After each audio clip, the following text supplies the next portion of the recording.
It's weird. All right. We are live. We're letting Dungeon Draft load and making sure everything is going to do what it's supposed to do this morning.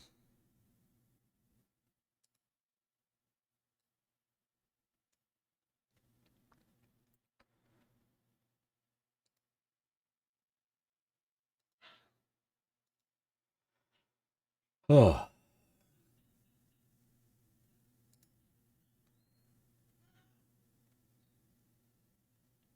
I think everything is good.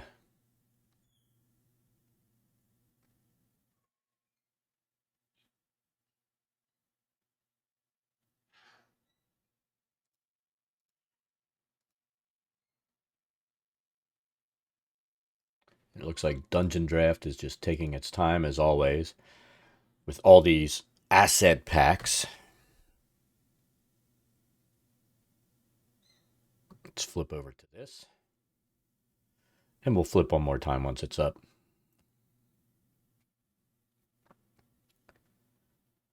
I think we're getting close. Maybe we're getting close.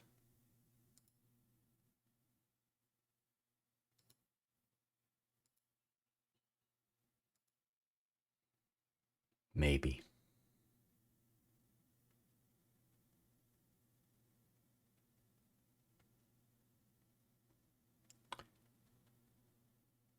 So we didn't do any extra work last night.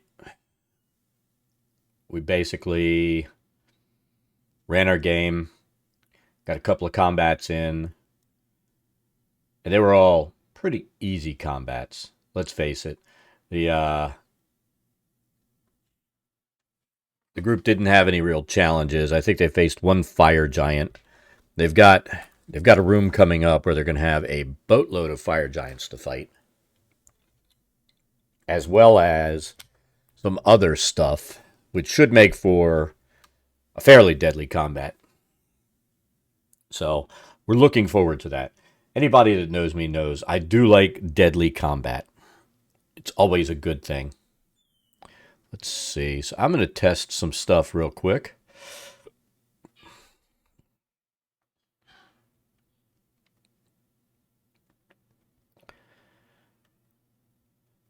I need to copy something from this because we're going to keep our closed captioning up. And for some reason, doesn't look like I have this over there. So let's do some copy pasta.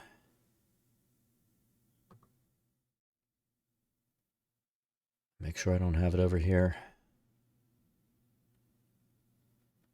Went out this morning, did some stupid yard work. My grass is annoying the shit out of me. There we go. And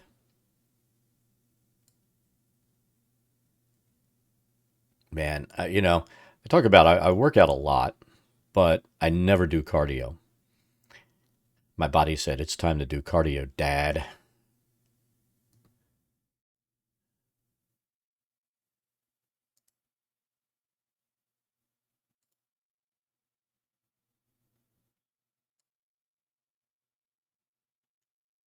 All right. All right, so that's all set. Let's go ahead and run a test here. I haven't added all of these in, but I have added the posture check. Let's see if it works.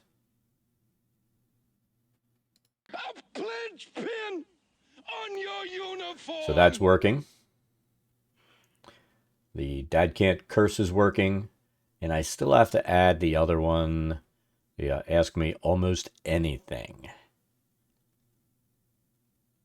So I'll probably build that out tonight. And we'll see if there are any others that we want to add in as far as channel point redemptions. And I noticed with the program I use, there's stuff now you can add to YouTube, but I don't know how that would be activated,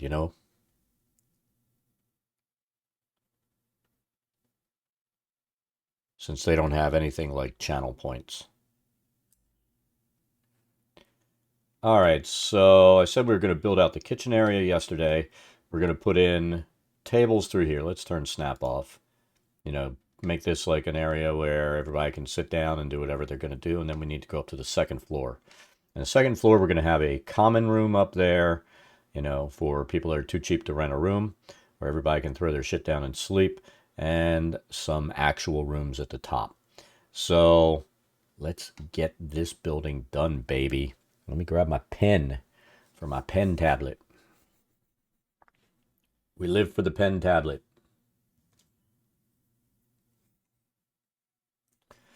All right.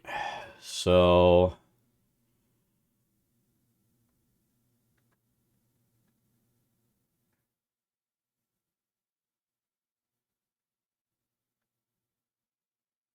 we have the oven there. I think I'm going to throw a stove in as well.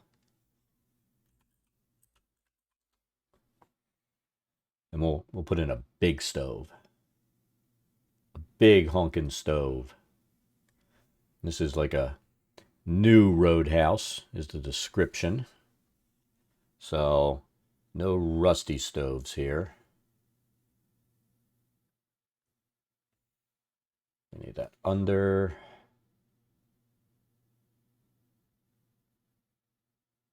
We want it there. Yeah, I think we want it over there. It's kind of close to that oven now.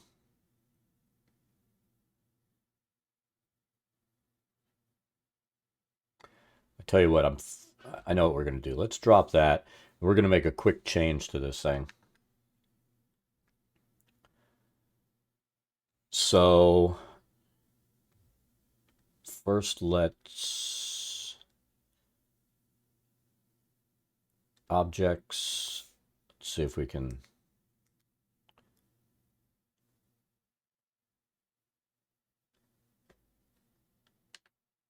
do that movement. We need this. There we go. So we're going to move that. Then let's go ahead and we're going to move this window. In fact, you know what we're going to do? We're going to get rid of that damned window. We're going to get rid of a couple of things here. We're going to get rid of this. We're going to move this out. Let's filter for lights. We're going to get rid of one of these for now. We're going to move this over here. Tell you what, I think I'm going to get rid of. I'm going to get rid of this window.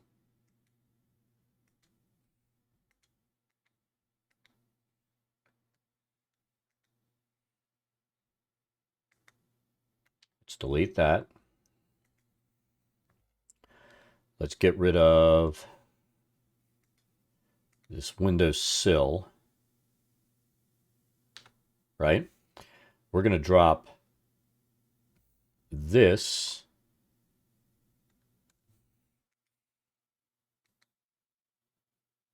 Let's make sure we're only working on the layer we want to work on now.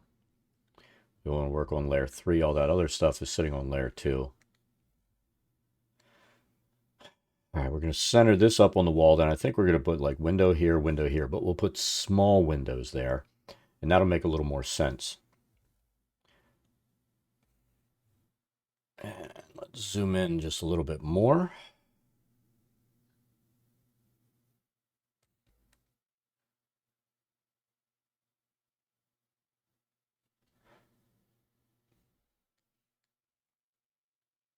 See, this gap is just ever so subtly wider there.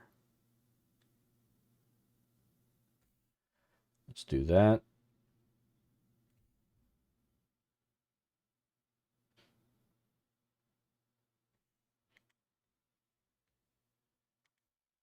All right, that's good. See, down there, you'd be standing there cooking, and the fire would be burning your ass. Nobody wants their ass burned while they're cooking.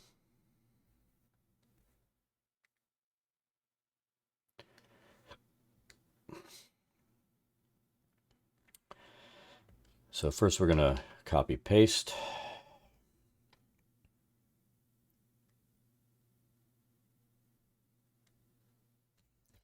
Put that one there.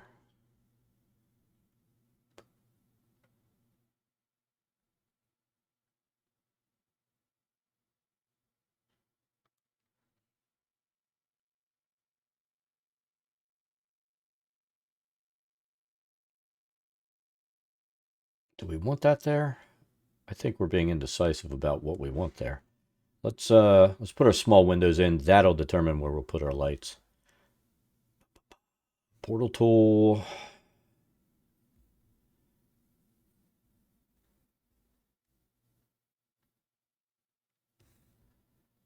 Window frame, small wood light. We need small wood dark.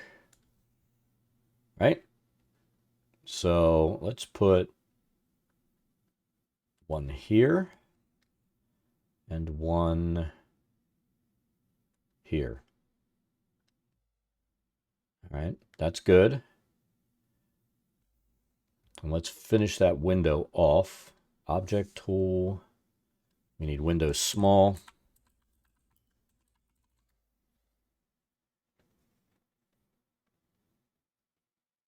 We don't need small metal. We need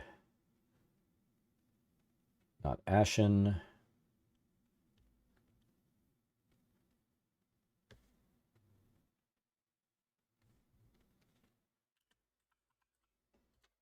I'm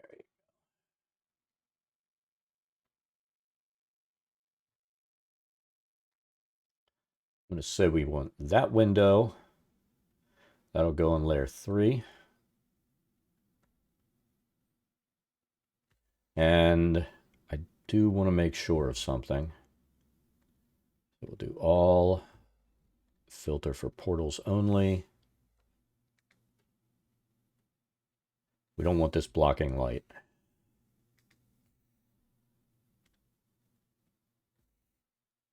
You know, we'll just have it so people can look in and see staff busily cooking. That's fine. Does not hurt anything. All right, let's go back. We need objects now and layer 3.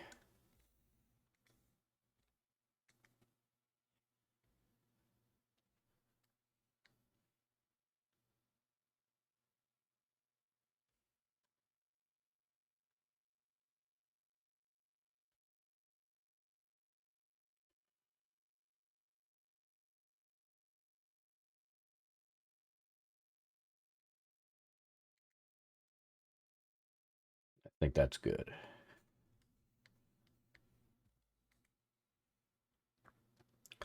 And honestly, we could do this a little bit quicker. You know, once we get one aligned, we could always just copy paste it. If all the windows are going on the same line, then it would, you know, be perfect.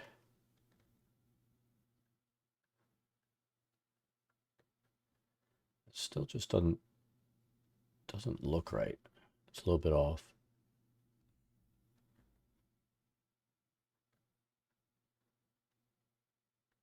See, that's one of the reasons I really like the pen tablet. You can be a lot more exact than with a mouse. All right, so now let's pull this over here and this over here.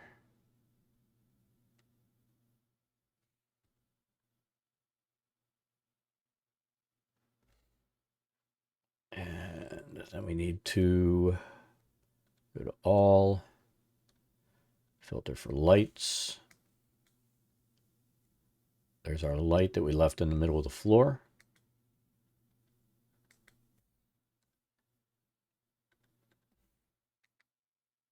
And copy paste. There's that.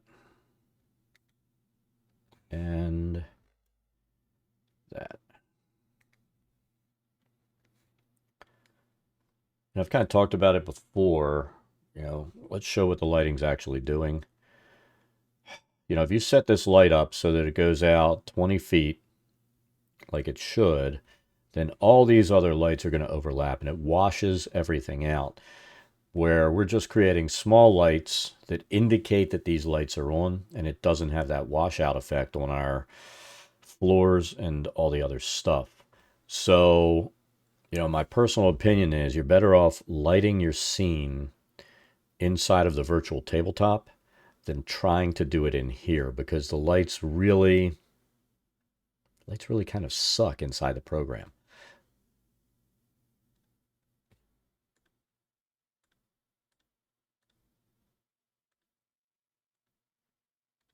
All right. So all the work we're going to do at this point, we're going to do all our layer 3 work, dropping everything down inside of here now that we fixed that room and made it look the way we want it to.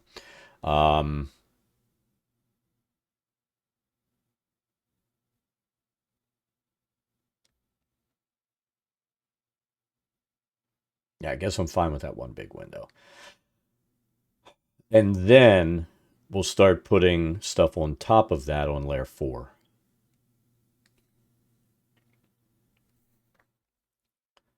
All right, so objects. We're going to need, I think we're going to create like 2 prep tables.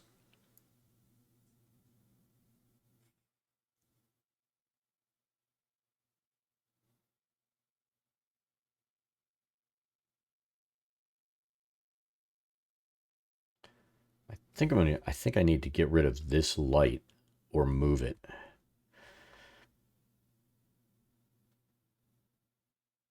Or maybe we'll get rid of this light because we've got that light there and that light there. This one is just overkill on lighting. So let's do that. Filter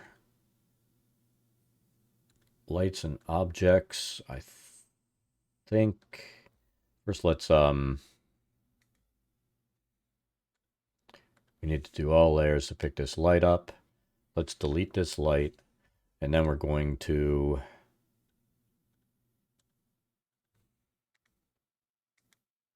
delete that lantern.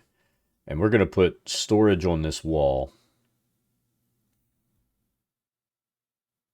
And that's ample light between this, these, and that. It's ample light in the room. Because, I mean, again, this is going to give off bright light for 20 feet. So 5, 10, 15, 20. And then this over here. This gives us light on the work area. And anything we put in the middle is going to be covered by those opposing lights. So layer 3.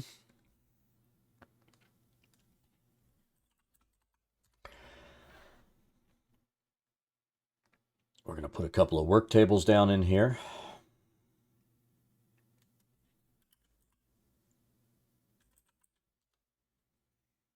We're going to go with the ashen tables. And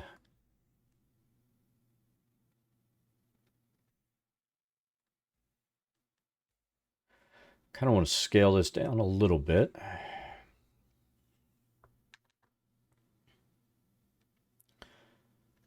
Turn the shadow off because the shadow sucks.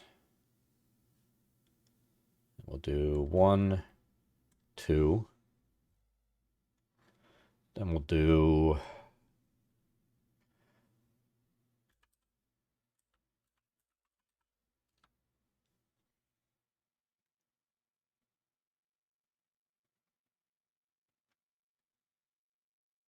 this. We can scale back up. I think we can probably fit 2 here. Fantasy Grounds Academy, how are you doing this fine day? Thank you for the cheer.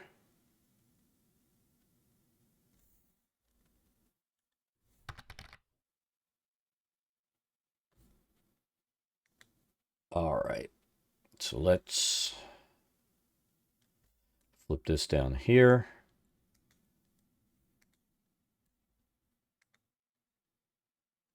And we'll worry about being precise in a second.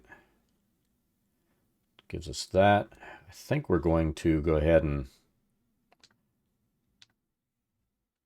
put another one over here.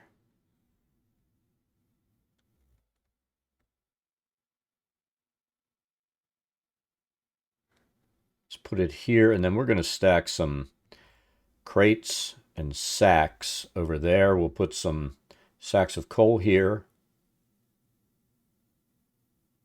And we need to do something to make these things not look so uniform. So we're going to do that.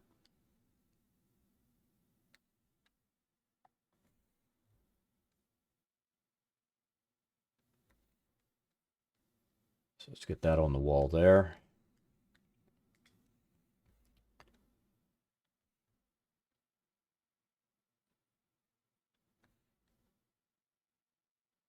There.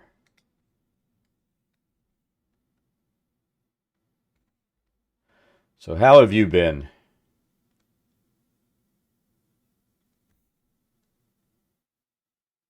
We need to, it's bothering me, that little bit of angle. That takes care of that. We use the floor to get this parallel.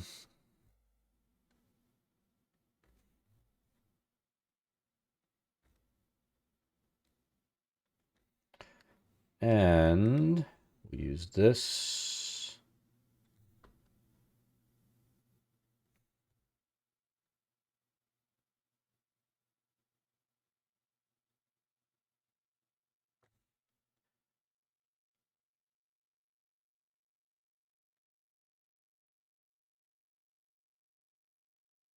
I think that looks even. Let's zoom out and see.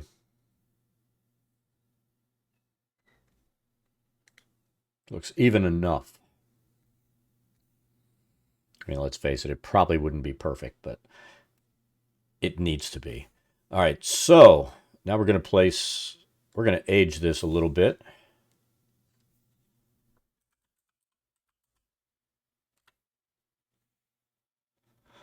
Oh, now we need this because we don't want to have to manually do it.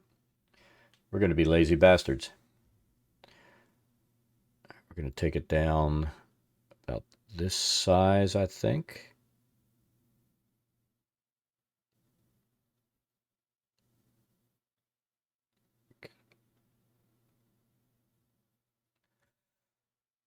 All right, and we'll go bam.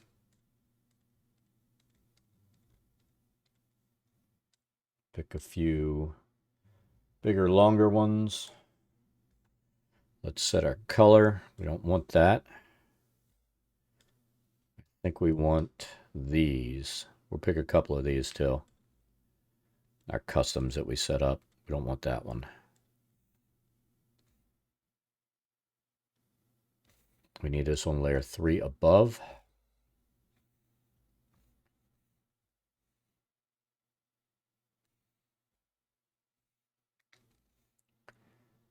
Oh, it's misbehaving. We don't need shadow.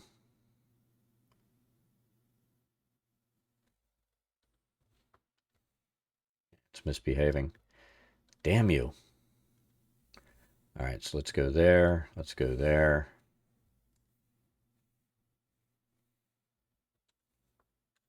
See, now it's working. So let's get our clouds back.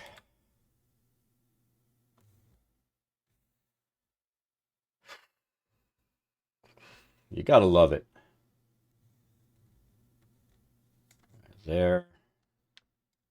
There.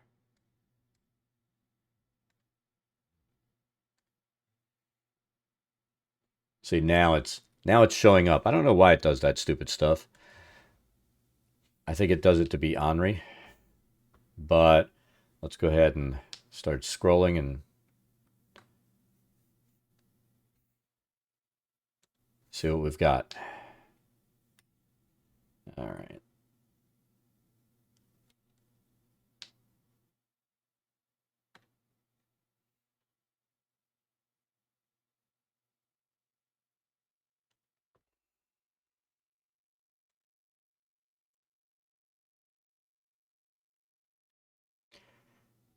I mean, let's face it, this stuff would be a wee bit stained from all the food prep. And we need to do something so that they don't look uniform.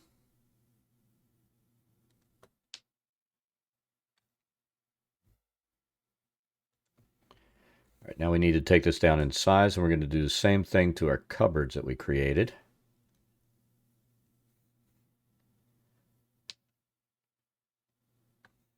It's a little too small. Let's get this up to about, what, 0.18, and this down to about somewhere in the 0.3 range. There's perfect 0.3. So there's that. And this is the way that I've found that you can use like the same asset and it makes it look a little bit different. Otherwise, my personal opinion, it doesn't break it up enough for your eye. It's like the floor. We do what we can to make that look grungy and messed up instead of just being absolutely pristine. If you place everything down and don't do anything to it, I mean, it's not bad, but it just doesn't look right. So now we've got, 3 identical assets that each looks a little different. Same with these tables.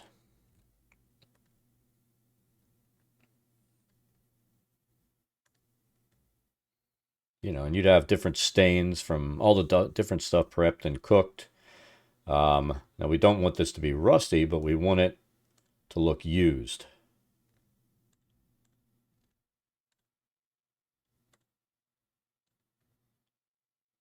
So there, that cleans that up a bit.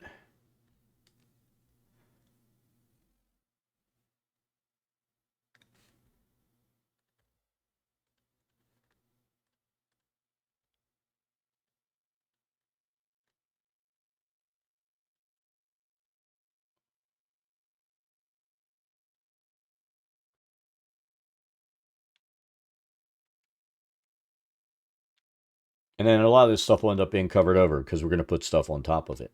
But that takes care of the furnishings we want in there. Now let's put our crates in.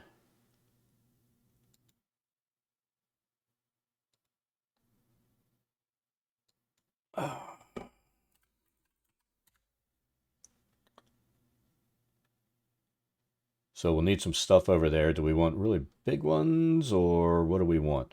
Let's break it up a little bit. So I really like to scale these crates down. I mean, this would be stuff filled with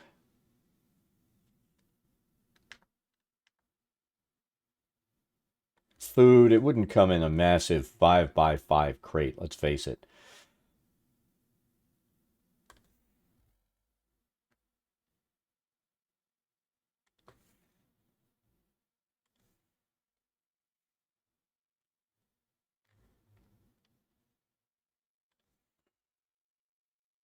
Unless your food's a pile of dead bodies or something, I guess. So we've got that.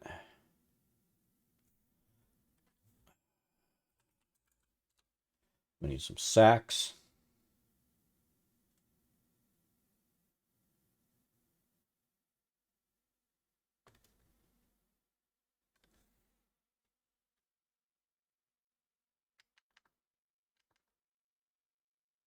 Let's see what we can do here. Let's take that up and scale a little bit. They're a little big too. So we need these to go under, or actually, you know what we need to do? Let's do that.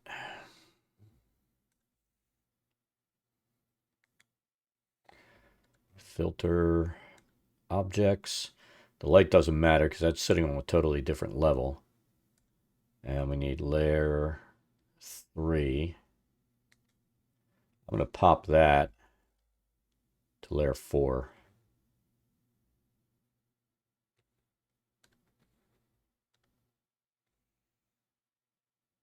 I think I'm going to do the same over here because we might end up with stuff underneath.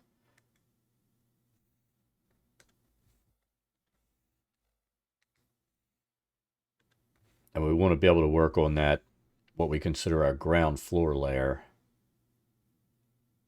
or our floor layer. Keep that separate. Now we can place our sacks. Look, doesn't cause any problems. We're good. We're good. So we'll do sack.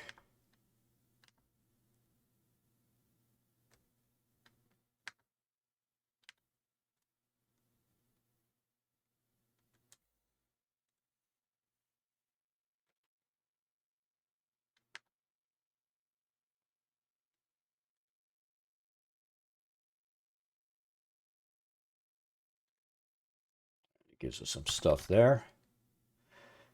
Sarah, how's it going? We're building our kitchen now. And we need coal.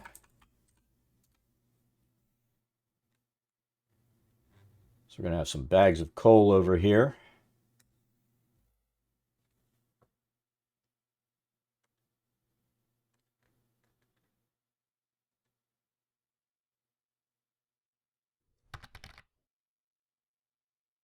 Love the kitchen. Yep. You know, we spend a lot of time making these things look not uniform. Then we need some wood because, you know, wood does give everything better flavor. Let's do firewood. But you need the coal to get that stuff started.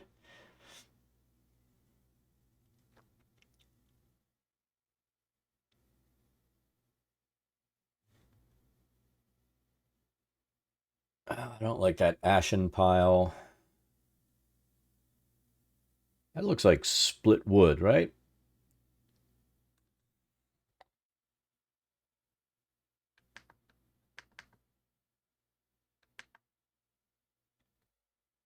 So we're going to put some split wood here.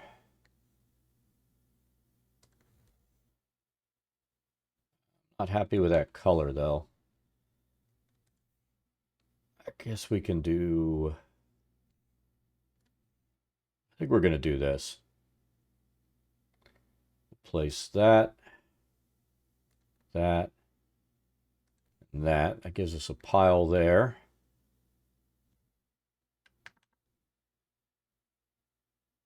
We can throw some wood there for the stove.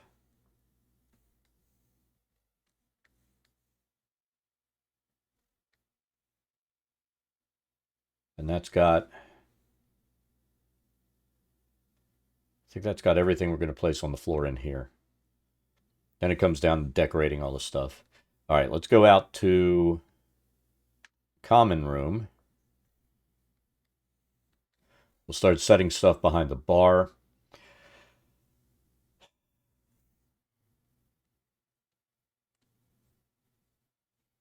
All right, so let's start with some barrels.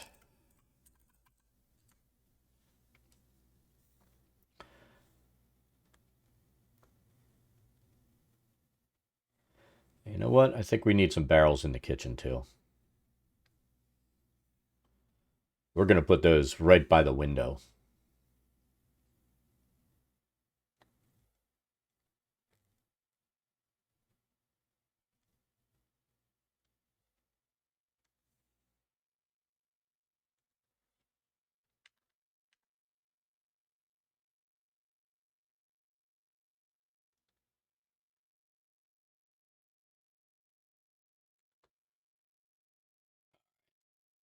That gives us some stuff there. And we'll put some, we can put the same barrels out here. That doesn't really matter. We'll put this.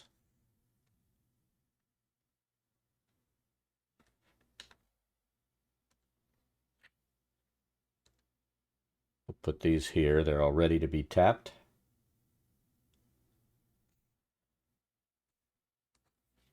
I always like to have a wine rack in here. And this place is better than the other one, so it's fully stocked.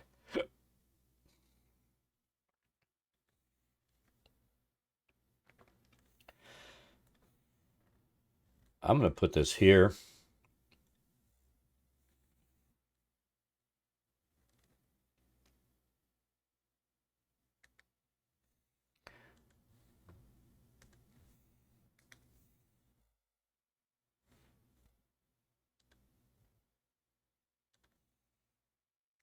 All right, now we can place it.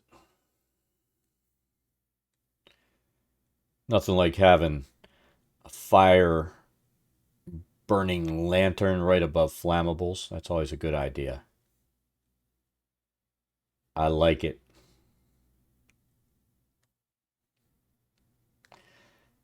All right, so that gives us our wine rack, our barrels. I don't really like putting a lot of stuff behind the bar. We'll put stuff up here. We figure there's stuff under the bar, and that takes care of that. Now, in this common room, I'll put a couple of chairs in front of the fireplace.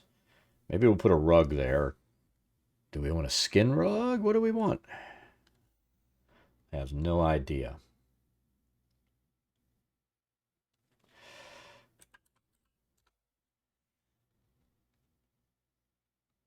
Well, there's no reason to have a lion rug here. We're not in the Chult. Let's just have, we can find just a skin without a head on it. That's what we're going to put down.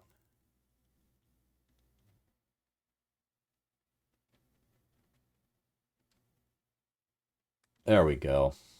That works for me.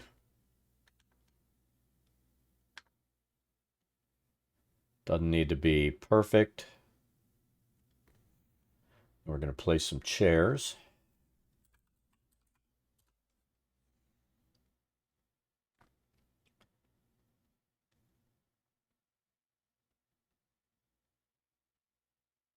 And I admit, not a super fan of these cushion chairs and stuff like that. At least not in this setting.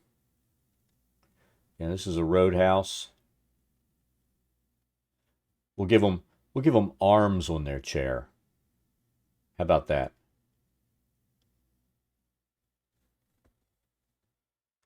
Chair, wood,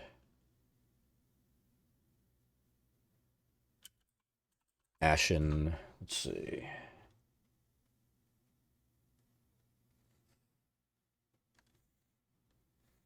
We need this to go over because that's going to sit on top.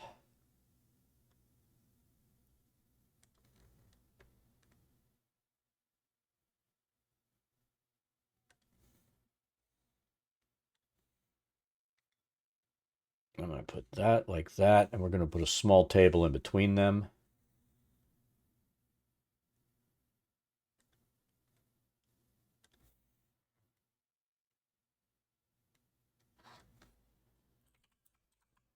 And I think we're going to go with colorable and adjust it just a wee bit.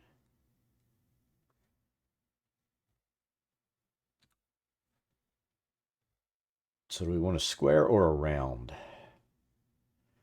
We're going to go with plain. Now this is where it's been getting gimpy.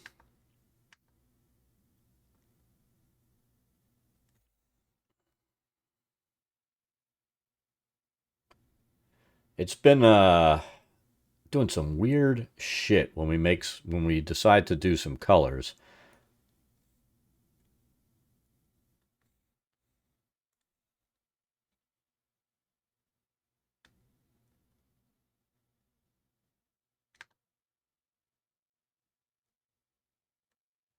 See, we just set that. There we go. Put a table in between them. Then we can throw ale or whatever we want in between for whoever's sitting there having a chat. Now, let's go ahead and place some tables throughout the room. We'll go with like a standard wooden table.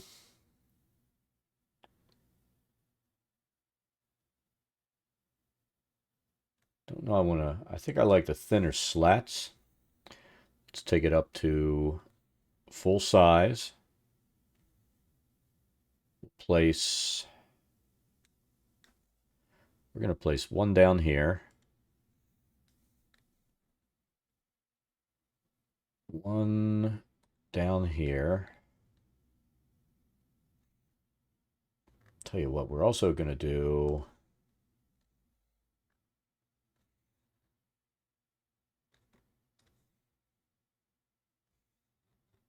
really want to smaller, narrower table, kind of like that.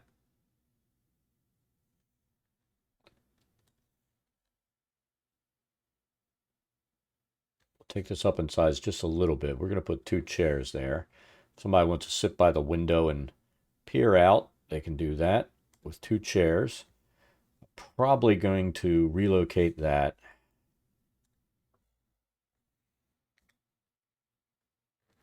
to here. And then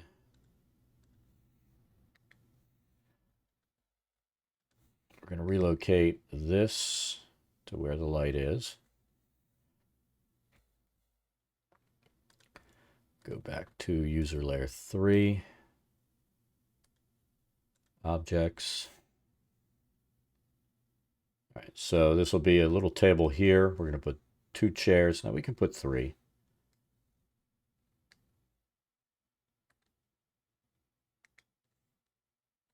And this is the other thing you need to do to kill uniformity, is have these things kind of sitting in different directions. So copy, paste, paste, paste. We'll put a table over here. Table there. Table there.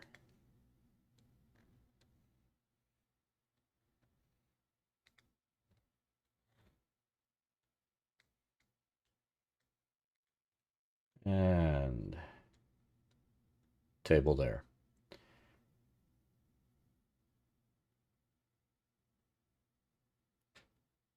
And I think we're going to use the same chairs we used. Everybody gets an armchair. So copy, paste.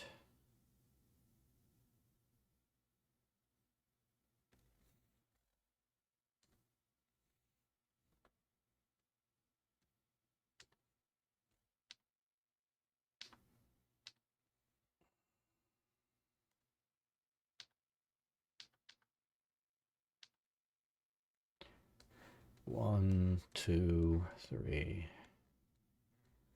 4. We're just going to have to select those all out, start placing them.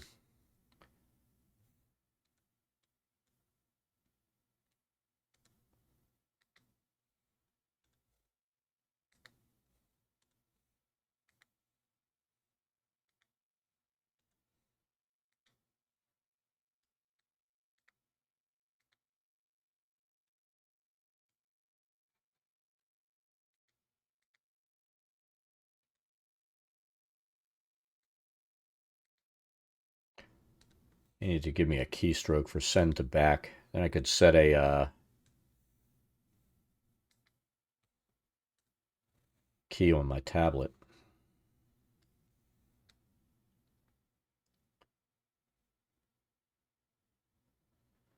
And before we start placing these under tables, we'll give them their individual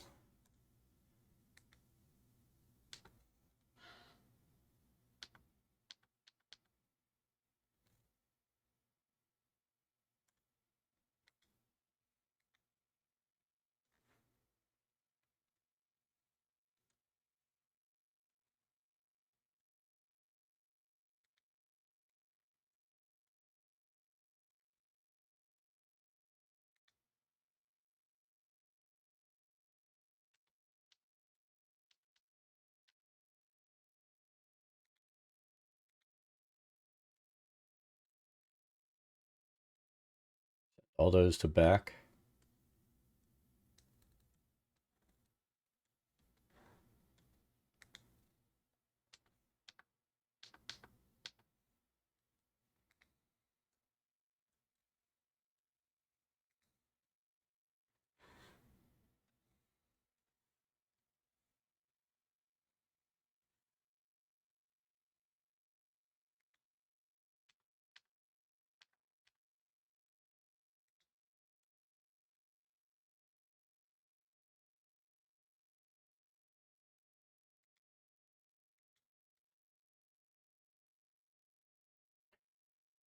All right, we'll organize those in a second, but we want to go ahead and start doing what we're doing.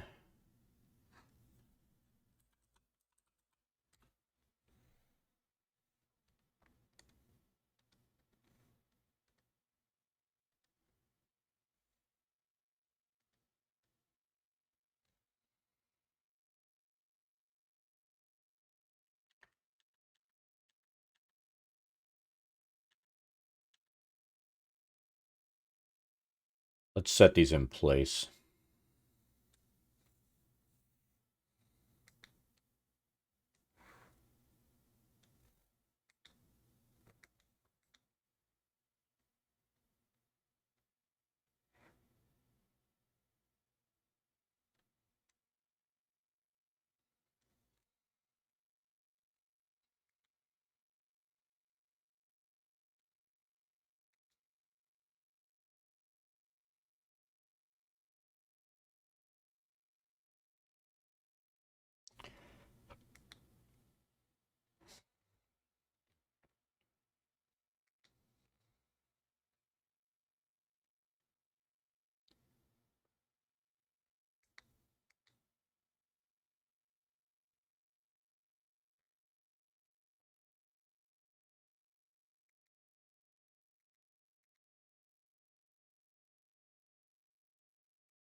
All right.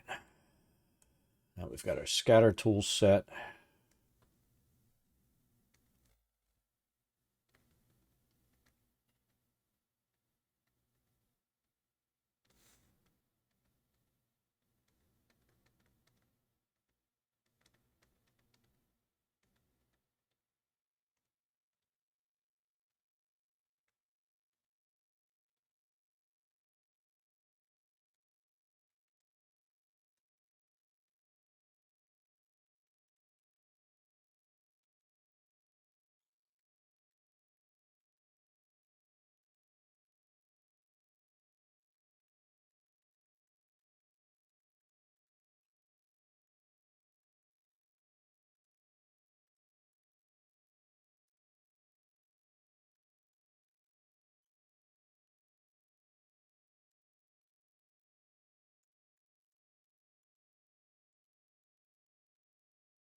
There, now we've got a little bit of that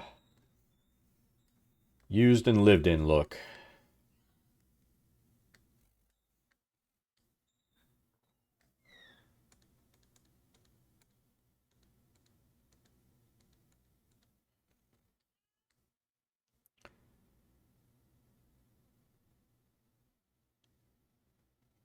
I think now we need to start placing our shadows, and then we'll start working on layer 4, which is everything sitting on top of this stuff.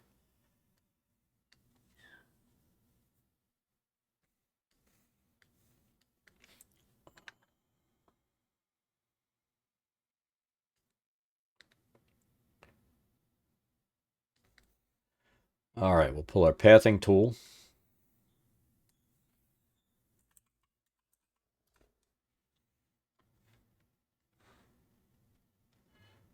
I think we're going to run with 40% in here since it's fairly well lit.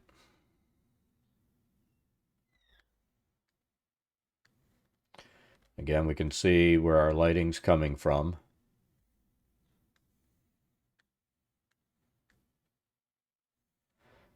Let's play with our width until we're happy with it. This needs to go on layer 3 under. I think that'll work. So,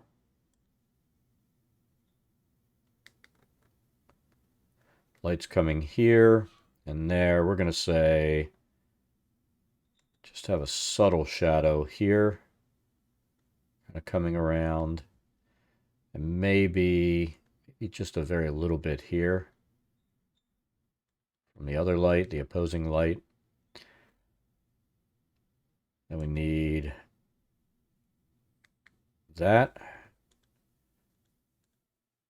We're going to undo that one. So we kind of want that fade effect in there.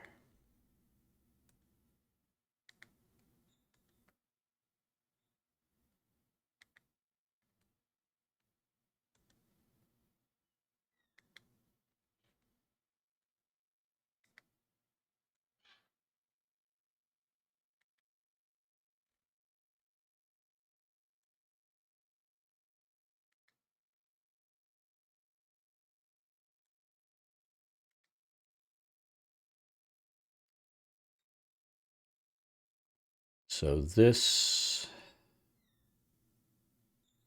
let's do that.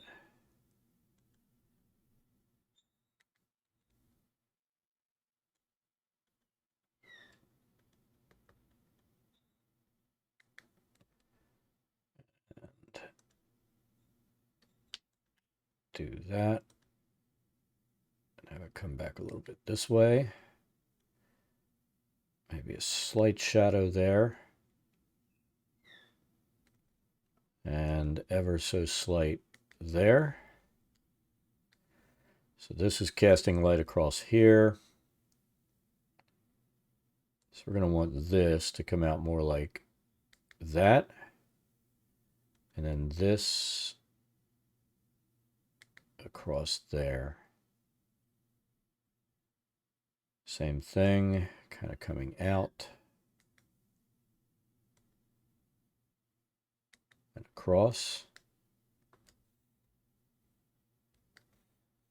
It is the closest light source to this, so we're going to take that into account. Place that there.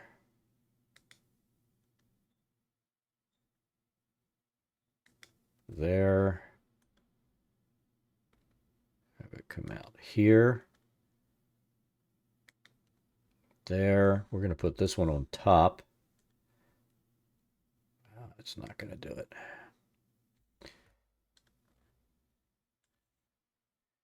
Kind of like that.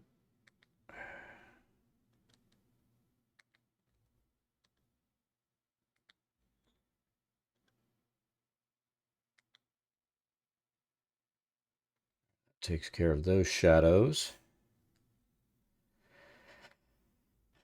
So this light source will be going this way.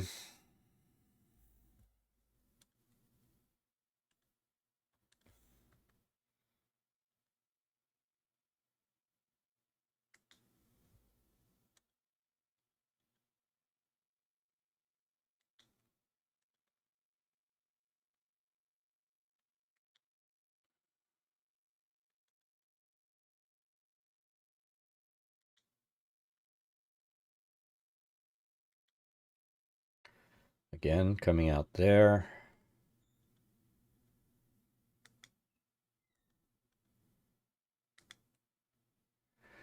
A little bit of an angle that way. So coming out. Should have something coming around here and cutting back in. Shadow for here.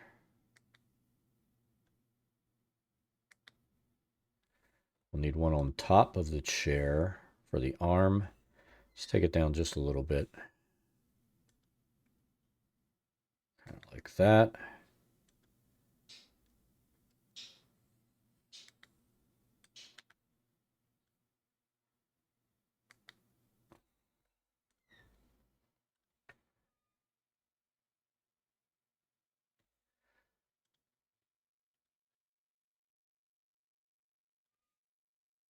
A little bit here. So that gives us the indication of those. Let's take it back up to size that we want. Put a little bit of shadow coming across here. And that takes care of that zone. These are going to be slightly less. I mean, we've got our closest light source is this.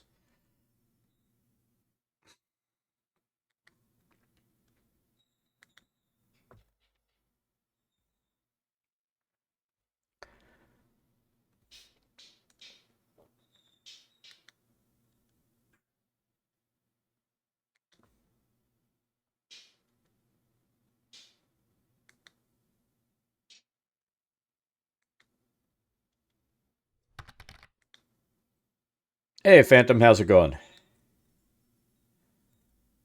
Thank you. So since that light source is here, this one's kind of close. We're gonna have this come around like that. Cut in. Let's clean up this little section. We'll need a shadow from the table cast there. Shadow here. Kind of in this zone, cut across. Nothing shadowed on this side.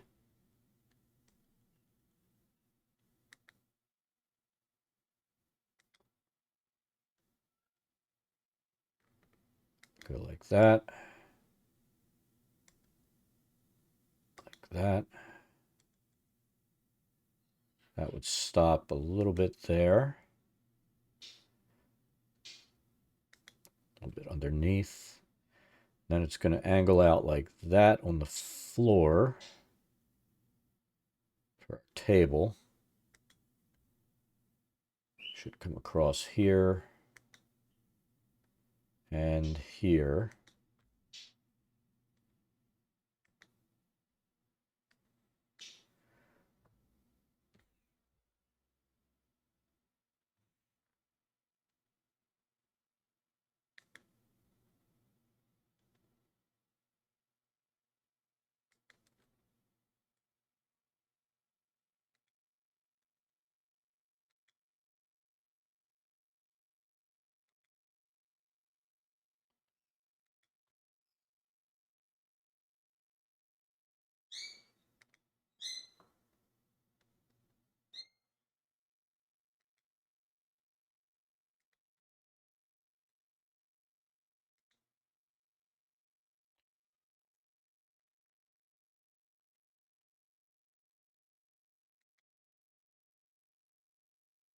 So that's our shadow indications for that. Then we need a little bit on layer 4.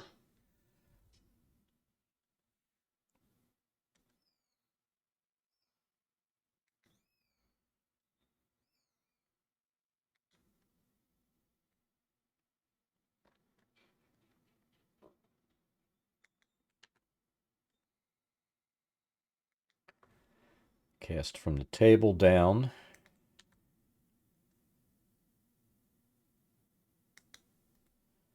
That's good, that's good. Let's take this down in size. Kind of like that.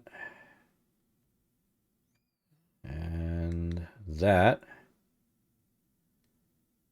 going to say we're going to have a little bit cast across here,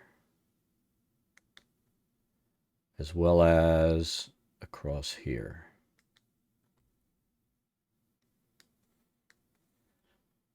Same thing here.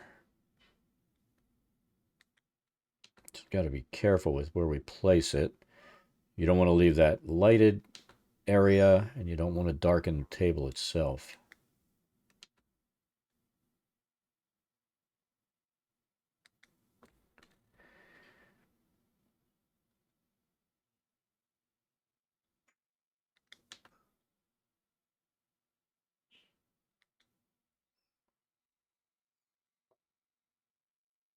That would have a little bit of, which it kind of looks like it's casting right there, so that's good. A little bit from the arm. Probably too thick.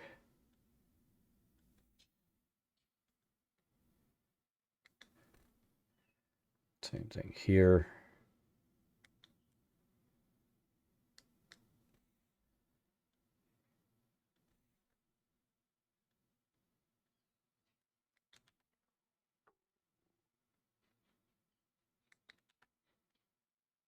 It really doesn't want to cover that light spot on the chair, does it?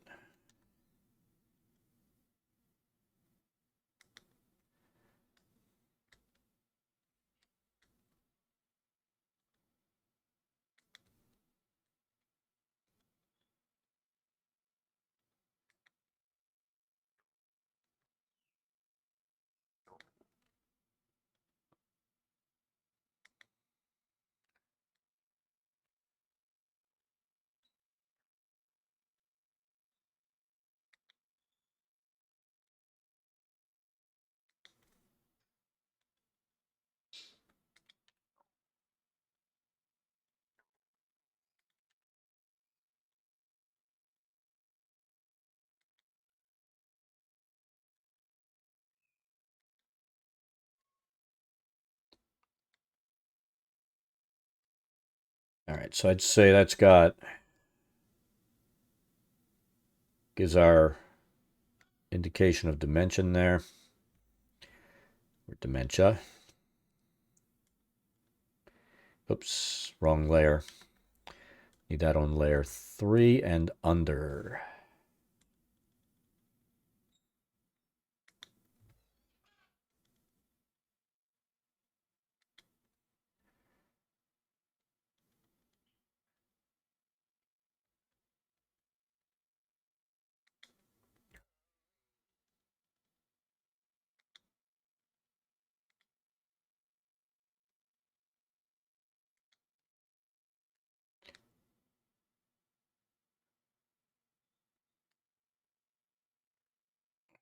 So where's our light source casting here?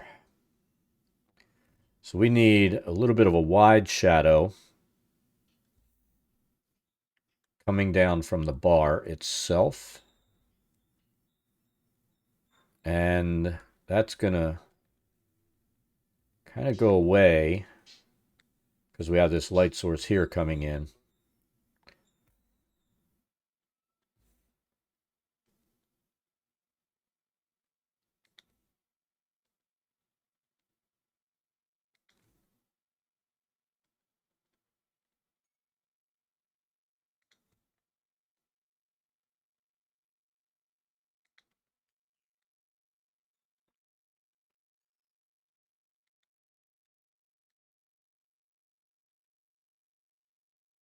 Then we need some shadow here from that light. We're going to let this just cast underneath off the bottles.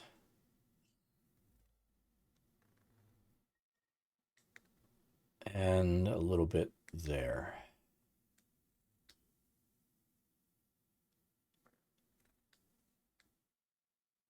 Now this is all lit from there, so that it's not going to create a shadow there. Like I said, we kind of see this as offsetting each other. That's why that tapers in.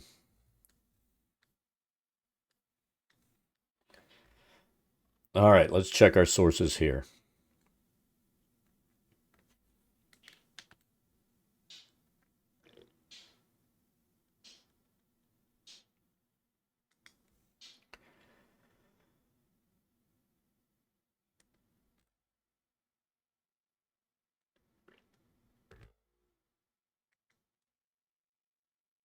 So that's casting a shadow that way. This will cast a shadow this way.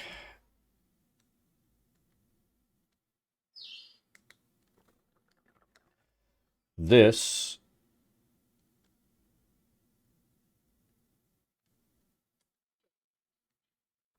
is going to create a shadow around the edge here where it's not lit. But that's going to go away here where that's lit there. Then we just need all this stuff in the back. Nice and dark.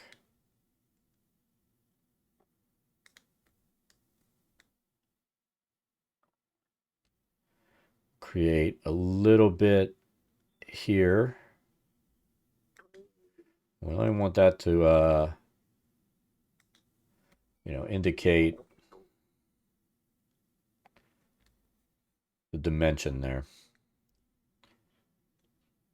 This will come out here.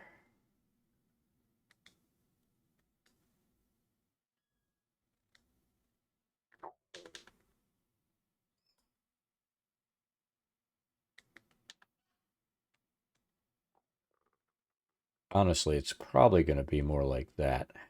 A couple of angled shadows from there.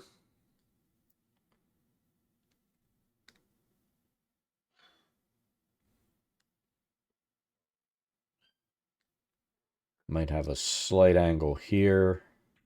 Not really, that doesn't make sense. Visually, does it?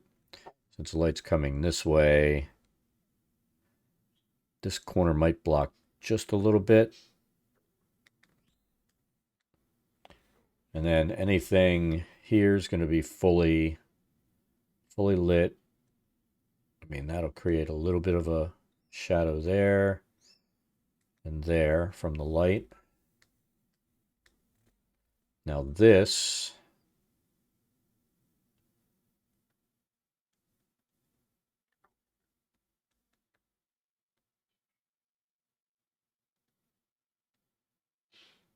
we need some shadow there. We need it inside between these things.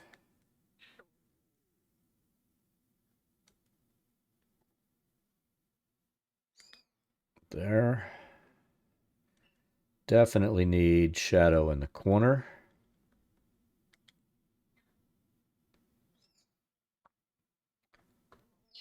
Just a hint underneath here.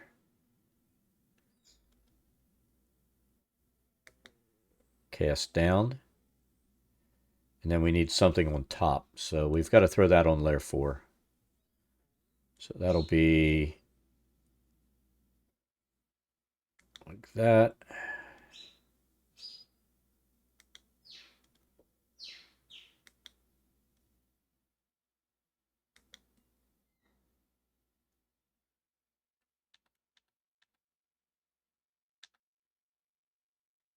I think I just want to do one that's wide enough.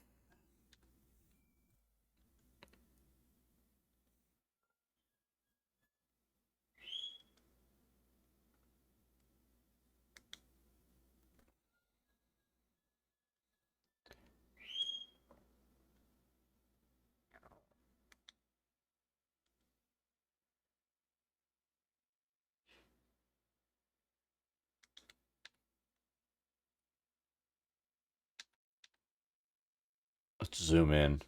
Just not pleased with that shadow effect we're getting right there.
think we're going to leave it a little more subtle up there.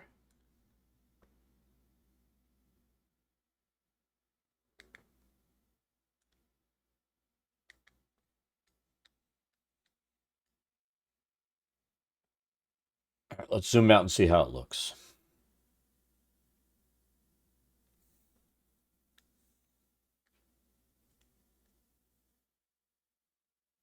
All right, so this room, we have a single light lit, I believe. We didn't place any light in here yet. Let's do it. Light tool, candle, intensity, we take down to 0.5 because there are 2 there. Range is always about that. Go bam and bam. And then, so it just indicates the light. Go back to our pathing tool.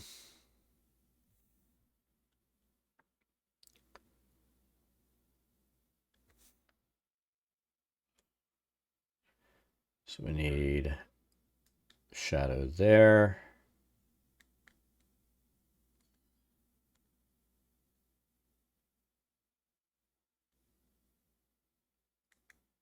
There. In between.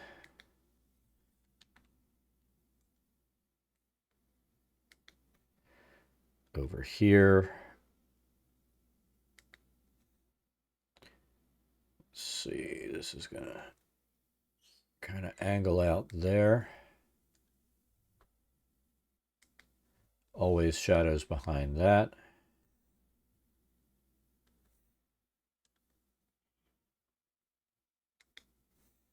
Definitely one there for the curtain.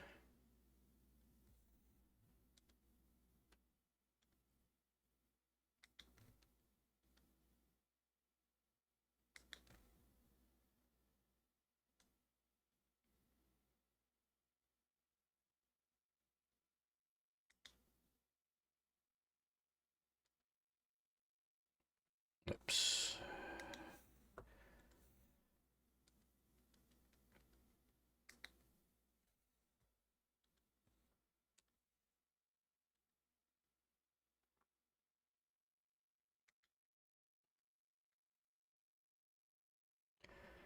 We need to take that down in size there.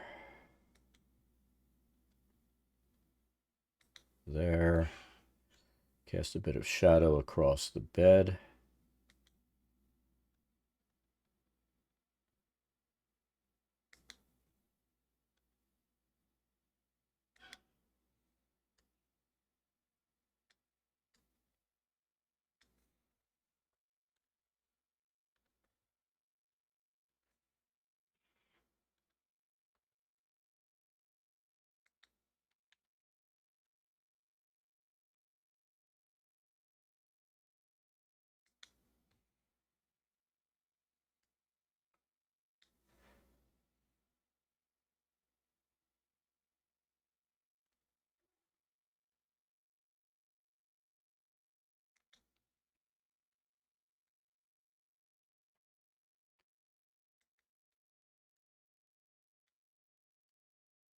All right, now we need to set this.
think, let's look and see if everything looks like we've added some shadow and dimension to it. If it does, we could be done shadowing, which will be awesome.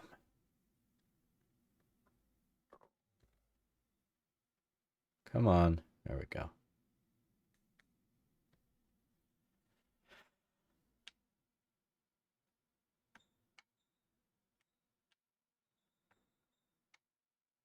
All right, so that's everything on layer 3. Shadows laid down. Now we need to put stuff on top, and this level's done.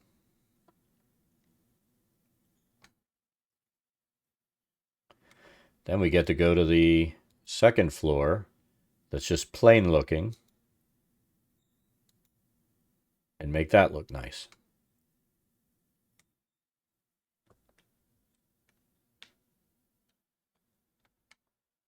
All right, let's start with the kitchen.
We want to put this on the right layer.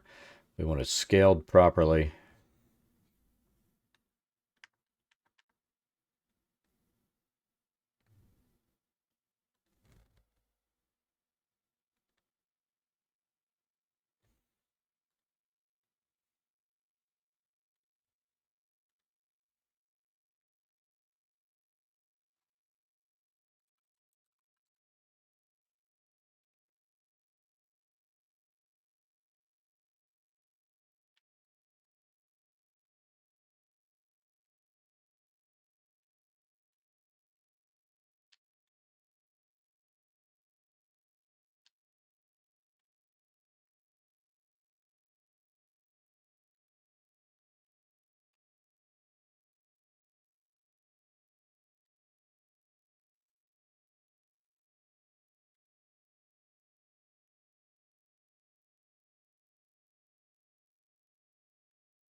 Food. load.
Take that down in size.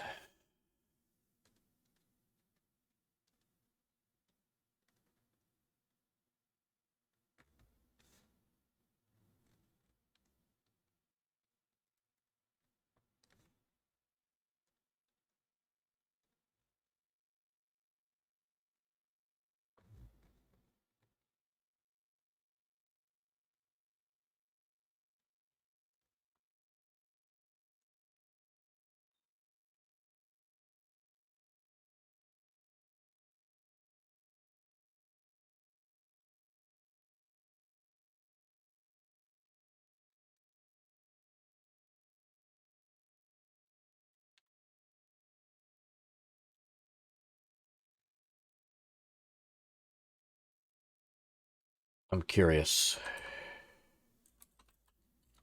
Nope.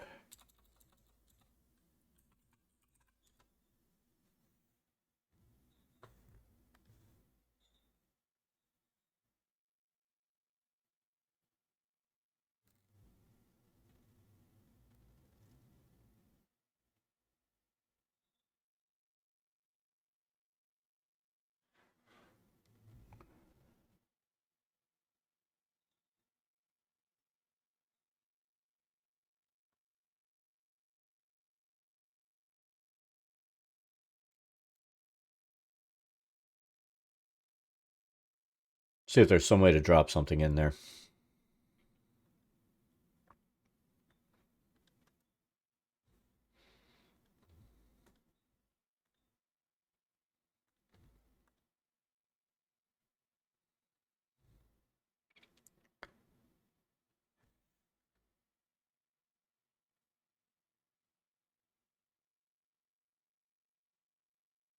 Yeah, it's not going to work.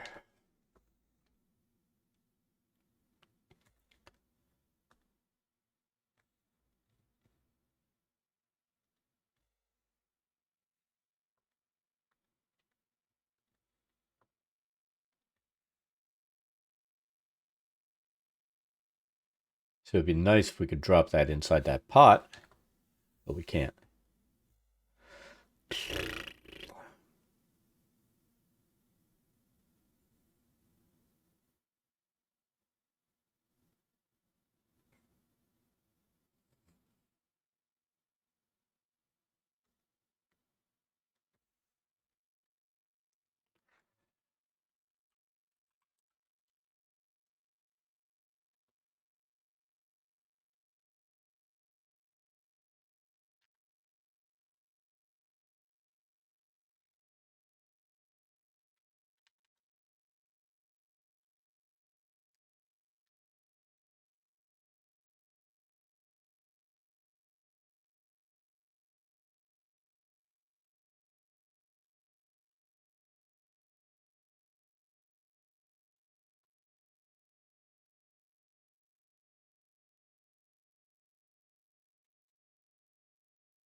You know what? We're fine with that.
We always have a random pie. Because why not? Everybody likes pie. And if they don't, they're wrong.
All right.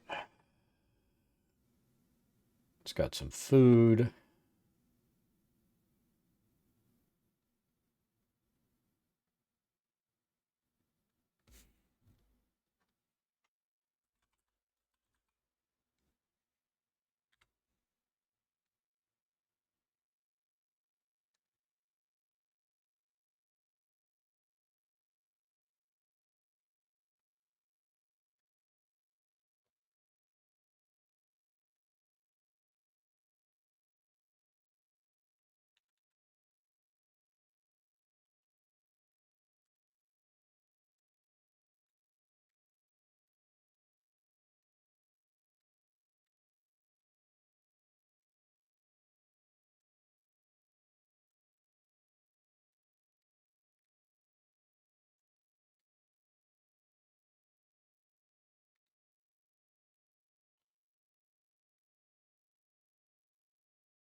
Are they all lit now?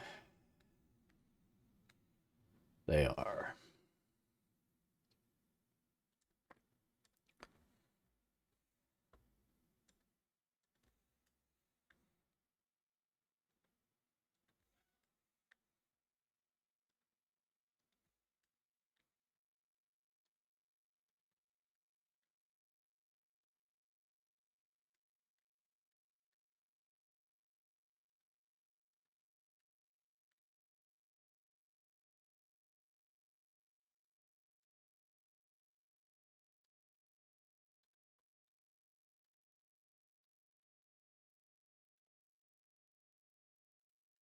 Making sure everything has light on it that needs it. Looks like it does, so we're good.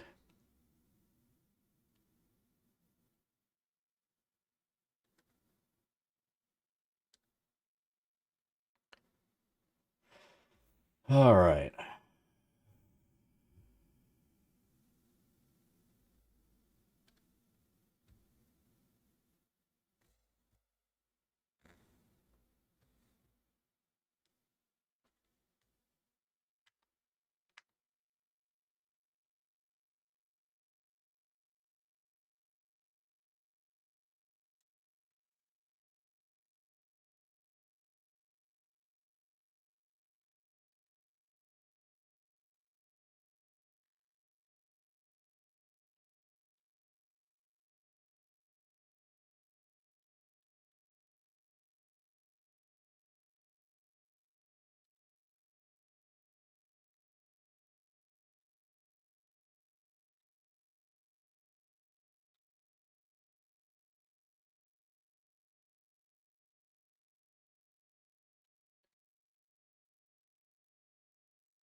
Weirdo, how are you doing this fine day? I am doing well.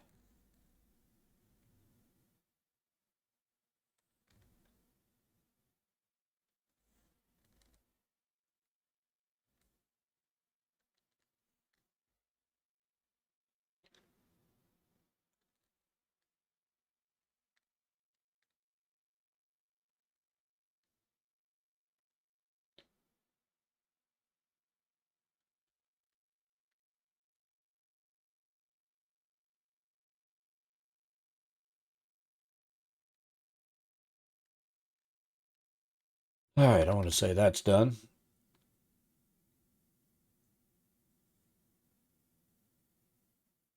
Yep, still alive. Now we need to go in on layer 4 and do shadows again.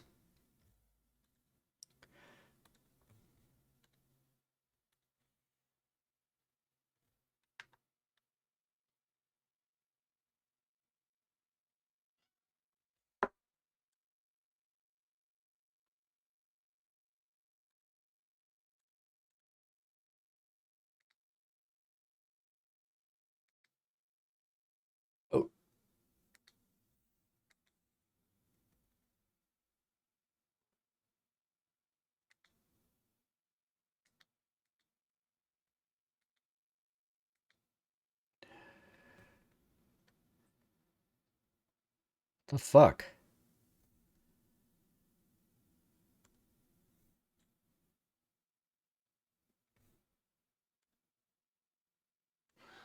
Oh, I know what that is. Okay. Why?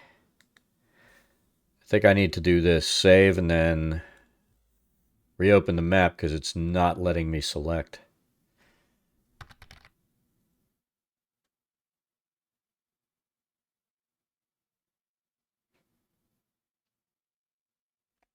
Shame that what fell on your teaching holiday.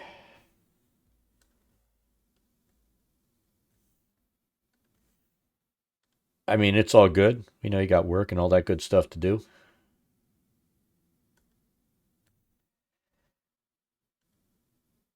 All right. Open. There we go. Select, filter, objects, and layer 4.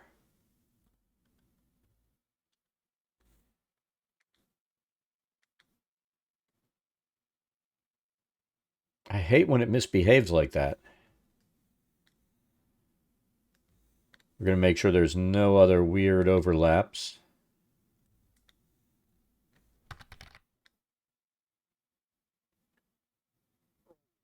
You know, I'm going to say it. There's nothing wrong with being busy. Unless you want to just be able to goof off. Then, then you're getting screwed.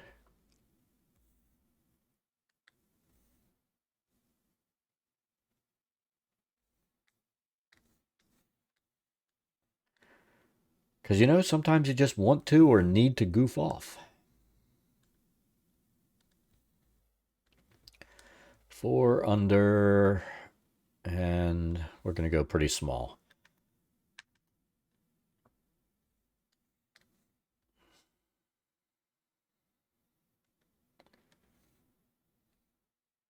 Yes, we don't need a blood trail, at least not here.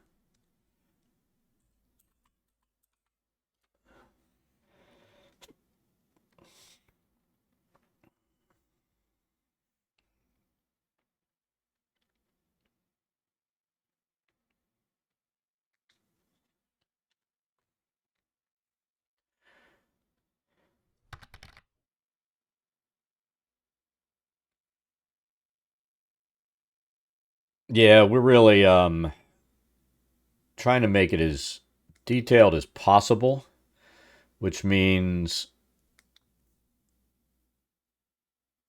you know, spending a lot more time on every item on the map.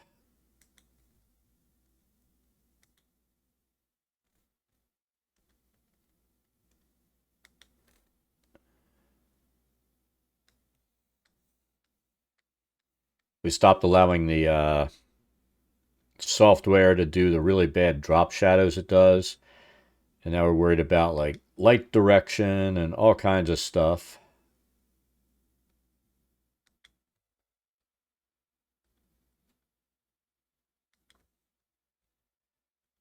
And it's all just, I'll be honest, I'm going to bet that a lot of people that get on the map and play will never notice the difference.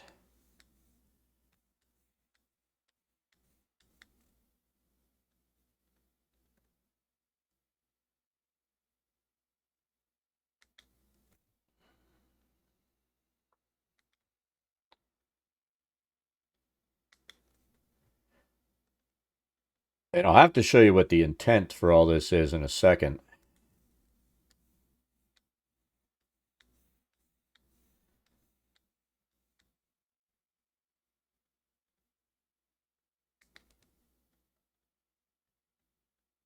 Like I said, most of this is just really subtle, but it gives it a, that indication of dimension that you don't have if all you do is drop stuff down on the board and let it go.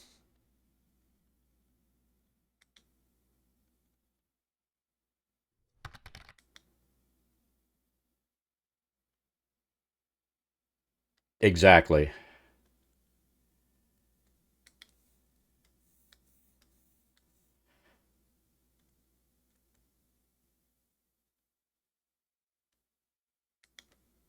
Tell you what, let me hit a button over here and that'll load something up so you can, so I'll be able to pull in the intent of what we're doing here. Shit.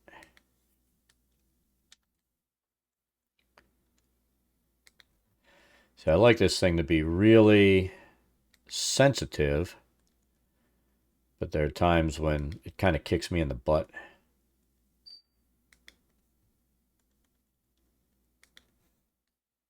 All right, there's that one.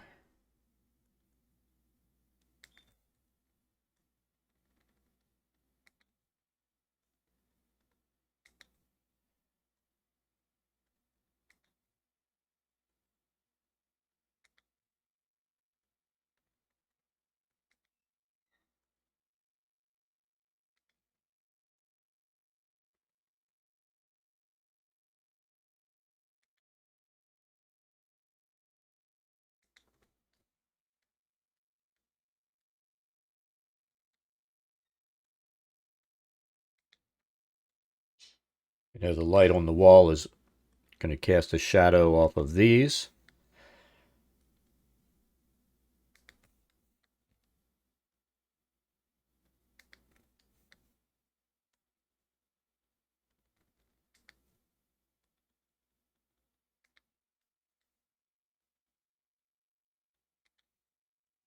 Well, the funny thing is for this adventure, a lot of these places they're never really going to go into. But I mean, now you've got. I'll show you just the difference. We've got to do the second floor, and that's just the floor the way it goes down, clean, and everything looks the same. And here we've dirtied it up, laid down grain, set our shadows. Even the lighting we have set up not to light the scene, but to give like an indication of where the light sources are, to give it a little bit of life.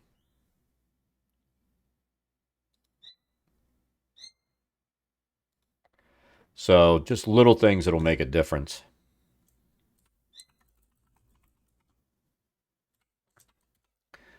Let's face it, a lot of those maps that I was doing before, I was still spending like 20, 30 hours because they were like such huge, ridiculous maps.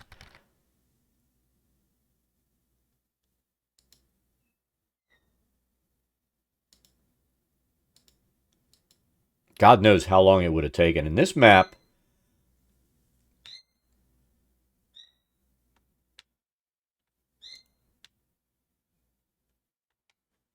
so this is what did I just do? I think I drew a shadow. Um, this map, so here's the town itself.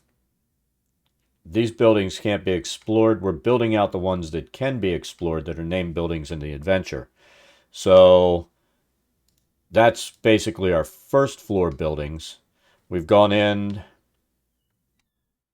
we did this building, we did the smithy shop.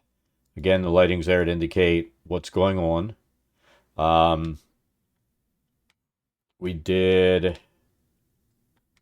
the supply store. The dude that owns the supply store house. And then we have this, which will be a two-story inn. And then we have the roof set up for that. And I'll show you in a minute what that's going to do.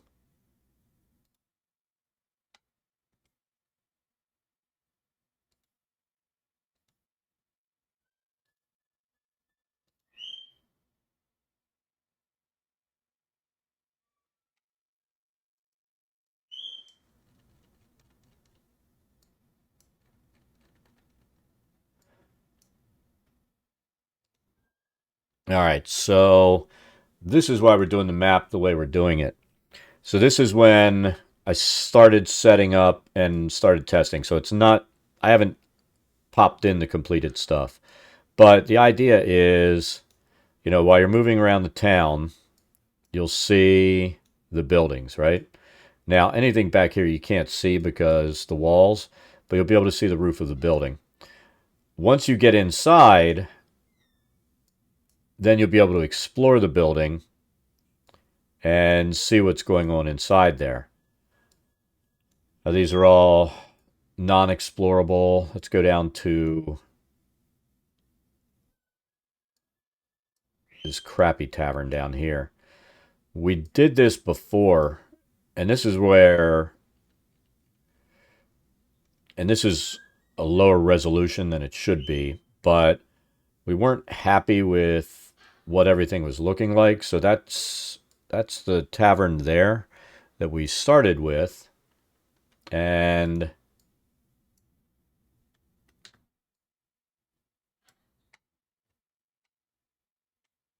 here's the upgraded tavern that we built down on that end now. So it is noticeable once you look between the other one. And the issue is going to be, this is another big map. So to export it so most people can use it, I'm going to have to do it at 50 ppi, which is not going to look very good. Where this is at 100, and it'll come in with better resolution.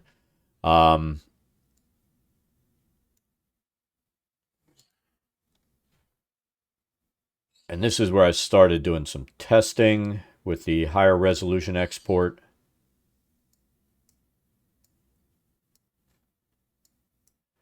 With like the updated map. So at 100 ppi, it comes in a lot better, but this is going to be a huge map.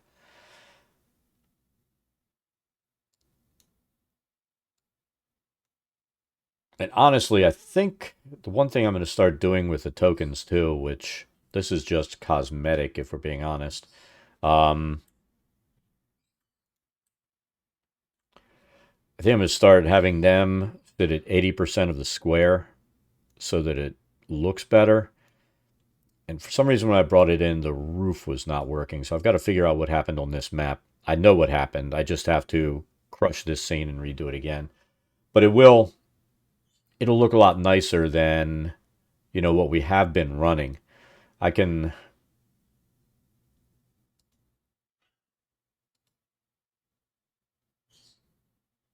Let's see. I think this has...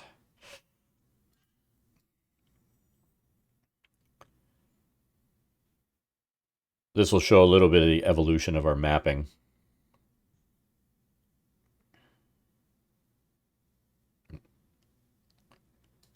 Now this is actually one of the newer maps, so this is not bad.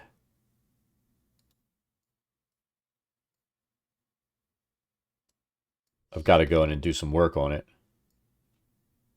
When do I do D&D days? So the maps that I'm making right now are for Lost Mine of Phandelver, which I plan to run. I've talked about it, but I never wanted to sit down and do the mapping. So I'm getting this done. It's going to take a couple of months to finish mapping with what we're doing. So this is what I'm going to do, because I know you want to play.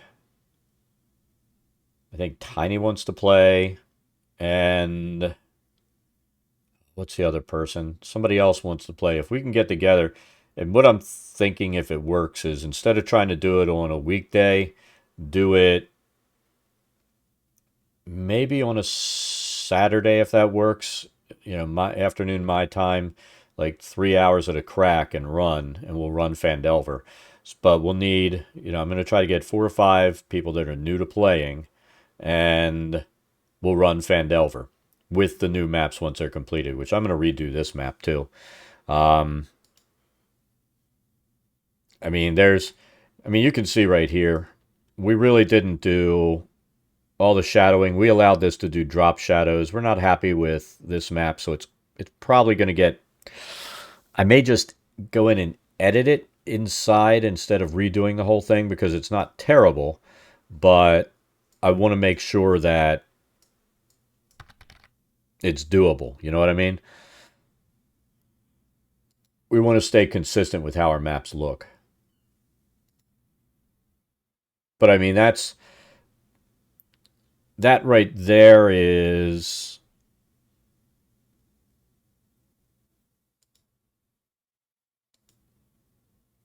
before I started designing for levels, which I need to design everything for levels now. Um, but this is going back to some of our older maps that we did.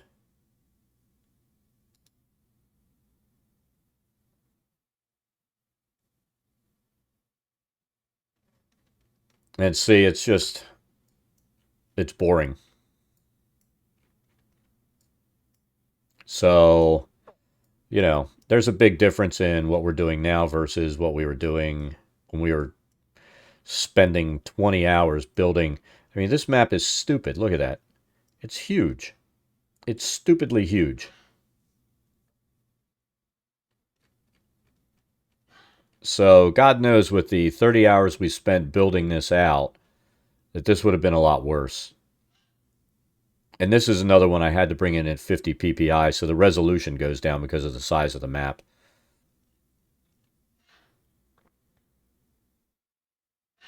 I gotta wait for this to finish or else I'll crash this world. But like I played last night with my regular Wednesday game, and right now that's the only game I'm running. I'll probably set up one more game. I'm not going to go to where at one point I was running like 4 games a week, and I tell you what, that does burn your ass out.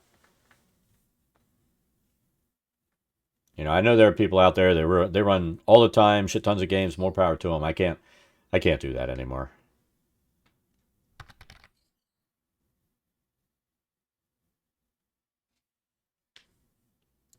So, now we've got our maps are going to look a lot better.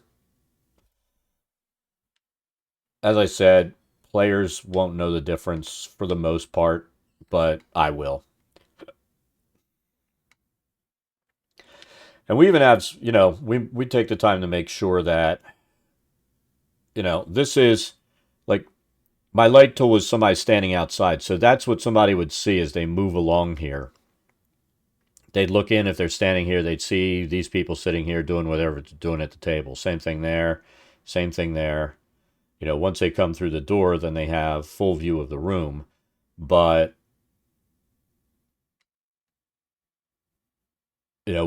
we make sure that we build it so that line of sight and everything works as well, the way it should.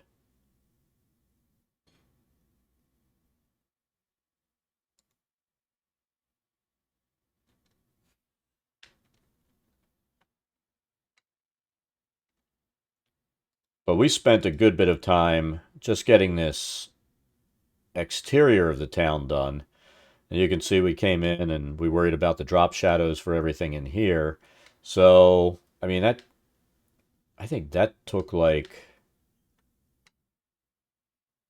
maybe almost a week to do.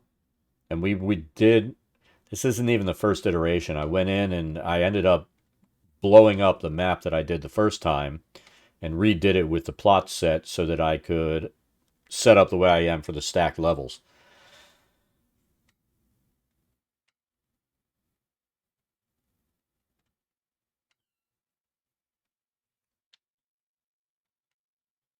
This will be the inn that we're working on right now. I'll drop the first floor on there like a tile. I'll drop the second floor above it and the roof above it, and then everything will seamlessly work. And when you come in here, this floor will be here.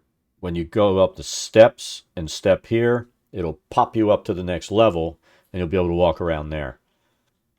Which the players can do that on this map. Others, I'll set up activation points because, when you go into something, you don't want. Here's the thing, it's like herding cats with players.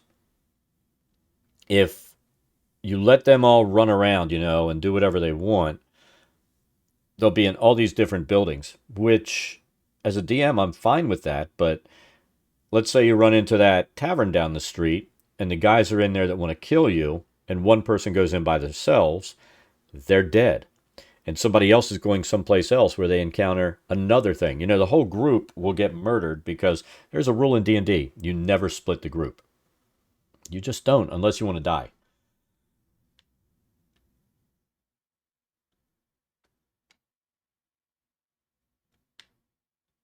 So I think this first level's done. Now let's start transforming the second floor. We have our basic layout set up.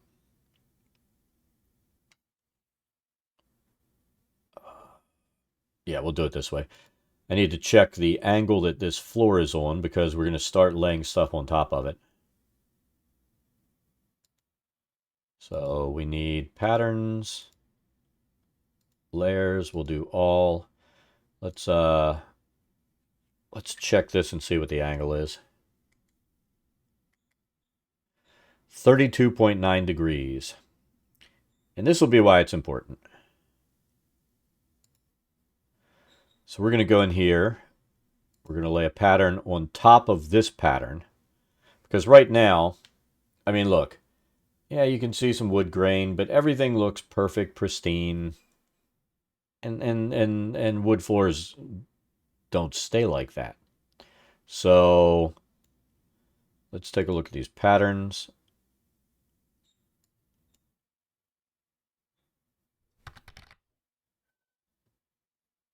Any tips?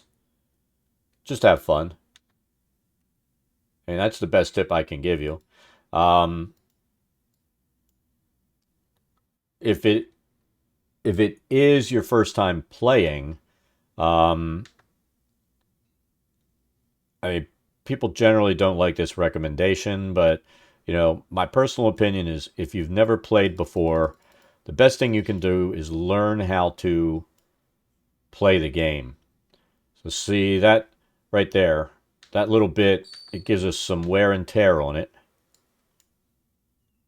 and gives the floor a bit more life. So we're going to do that and add the wear and tear up here.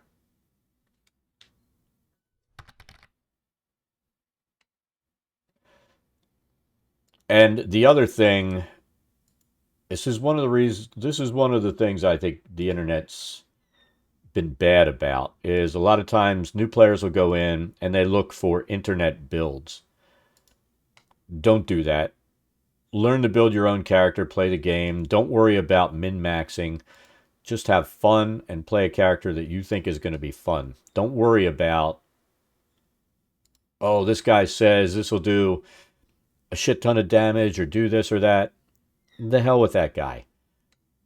Learn the rules, learn the game, learn to build a character, and have fun with whatever you're building. And the thing is, I've done things over the years that I've had more fun playing characters that I've built because I wanted to build a concept rather than looking at, I used to min-max heavily, but I wouldn't publish my builds because I don't share.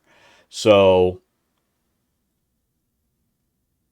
I stopped worrying about min-maxing and worried more about creating something that is a concept that I wanted to run that was fun, like a Goliath who was the run of the litter. So even though he got the Goliath bonuses, which I don't really believe in the bullshit they're doing now where you can put your bonus stats or whatever wherever you want instead of worrying about racials. I still enforce racials. So, he still had the strength bonus and stuff like that, but he became a warlock because he was the runt of the litter. So it made for a moderately okay warlock, but it worked because I did Pact of the Blade, so he could still cast spells and have his weapon to use. But, he wasn't an awesome spellcaster, but he wasn't min-maxed in any way. So, but I had a ton of fun role-playing and playing that character. And, figuring out the motivations for the character and that kind of stuff. I think people ruin the game for themselves because they start right off the bat, well, let me look up how to build a really good wizard or a really good monk or this or that. That's just not the way to learn to play the game, and in my opinion, that's never been fun. I'd rather have fun building something out that I thought of and created, and it may not be producing maximum damage, but it's going to survive, and I'm going to have fun with it. And that's every character that I've built for the last few years. It's just something where I'll come up with a concept, I build it, I role play it, and I have fun with it. Um, so I mean, that's the only advice I'm going to give anybody is just freaking have fun with it.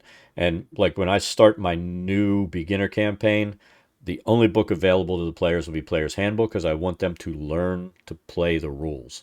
And then after they get past that first three sections and they move on to something else that goes beyond those levels, I mean, I usually still abide by like the player's handbook plus one rule. If they want to add something else in as they go on or even restart characters doing that, then yeah.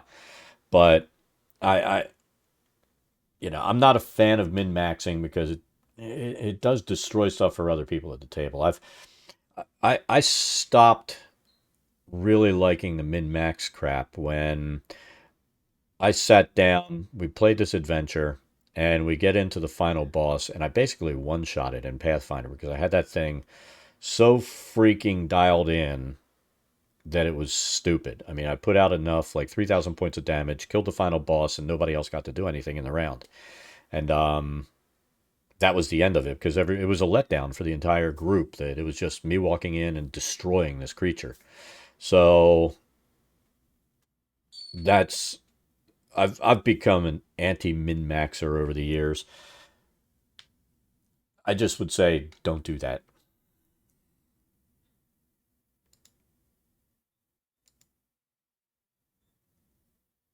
All right, so we want to do clouds. Yeah, I think net builds are like the worst thing that ever freaking happened to tabletop RPGs. It's funny when I used to run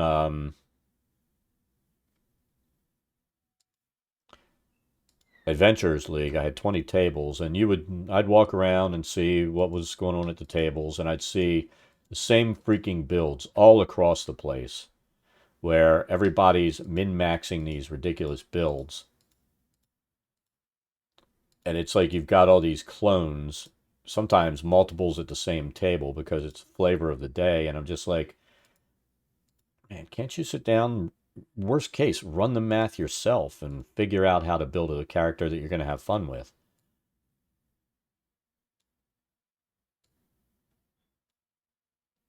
All right. Take the size up a little more so we can use less of this. There we go.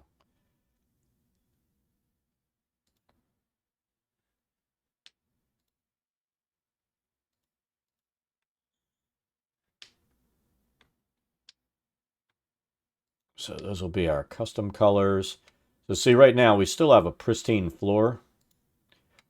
And I know it's weird, you start looking at clouds, but you can bring these in with this low opacity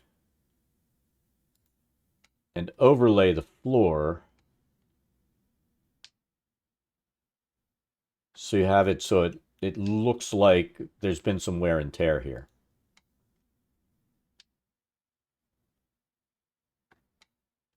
I'm going to say there.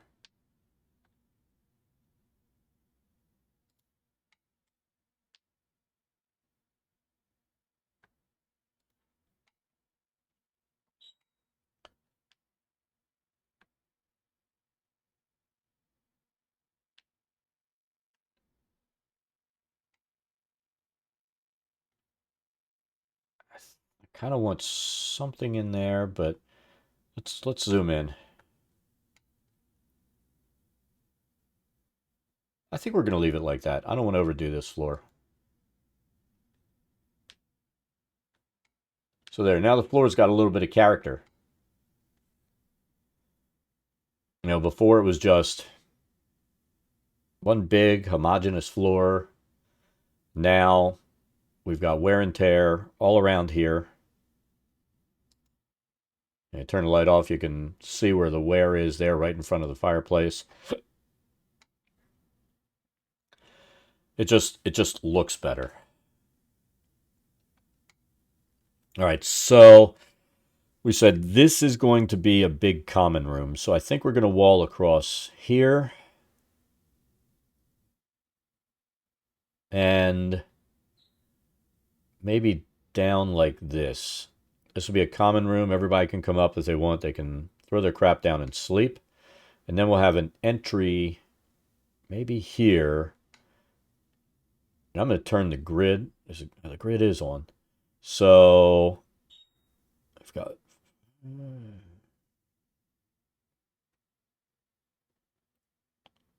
I think I'm going to set a couple of beds down across here, and then we'll use those. We'll resize one of them, but I want to see how many rooms we can get in here and how big they need to be. And these are just going to be simple rooms.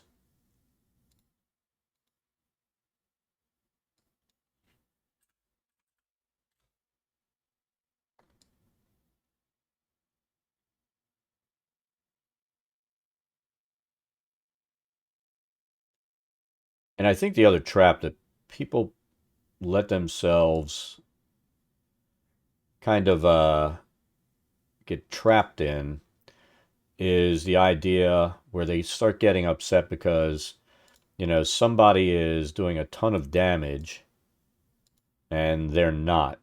But the problem is, a lot of times, you're not talking about a character that should be doing a ton of damage. You're doing, if you're a healer, you're not a damage dealer. You're a freaking healer. And people forget that. And they're like, well, I don't do a lot of damage. Well, you do a lot of healing, and that's what keeps the party alive. If you weren't doing your job, then everybody's dead. And you end up with so many people that forget that every class has a job, and that job is not necessarily laying down a ton of damage. And if you're having damage envy, you're kind of forgetting what the idea of your class is and what they're supposed to do. I'm going to do what I have been doing. I'm going to use a shelf for this. We're going to kill these beds and kill all this stuff we're setting down right now in a second. So let's see. That would make it a little bit too big. Let's scale it down to about right there. So that looks like a good length for a room. And you just need some beds in here. Does not need to be massive.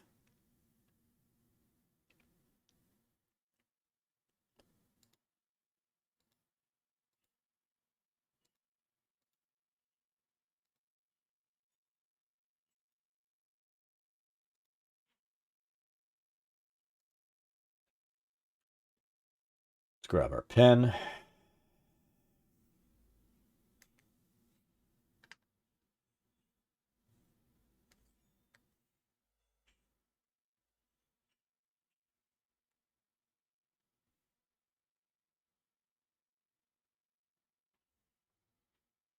And I tell you the other thing people need to remember.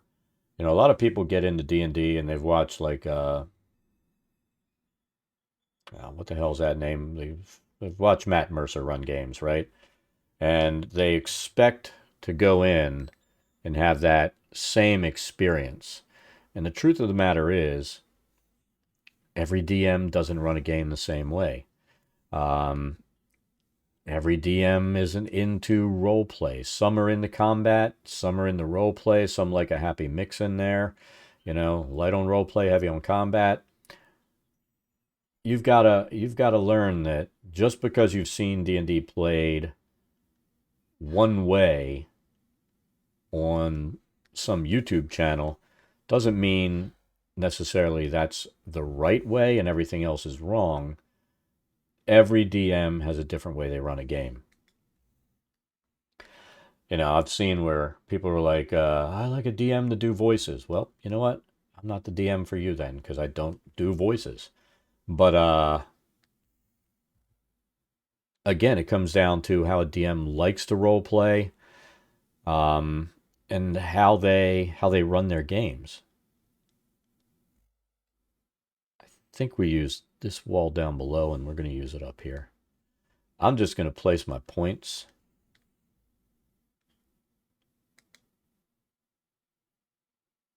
And I'm going to undo that. Let's turn the shadow off because I hate the shadow.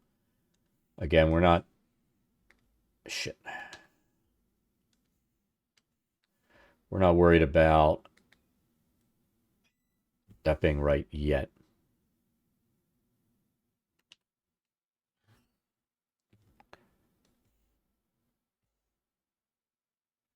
Let me look at the first floor. What did I do there?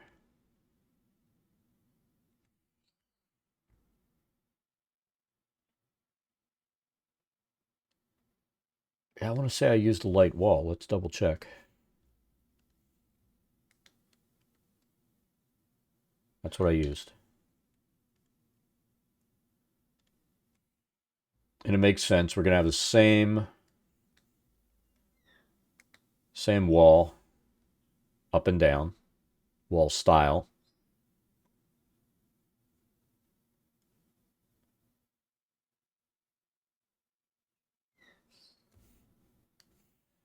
Let's start laying down walls. We'll adjust them. That's the common room. We'll have the walls going here.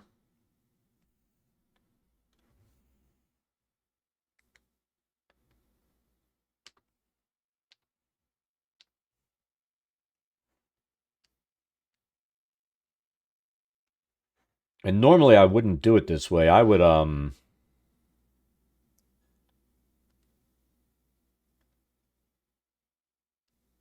set up so that I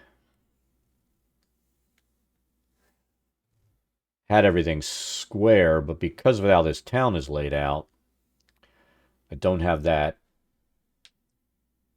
as an option. You know, we're going right off of how Phandelver is laid out. Or Phandelin.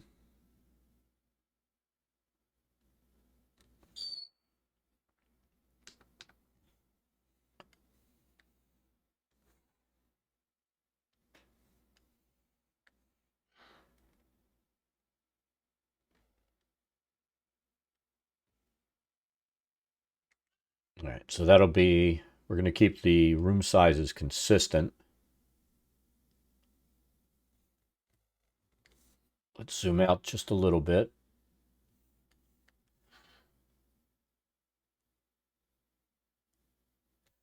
I think we will do a basic layout this way. We're going to move those walls. I think what we'll have is like a large group room here. So we can have a door here. You know, have multiple beds there. So we'll go kind of like that. We'll move these walls around.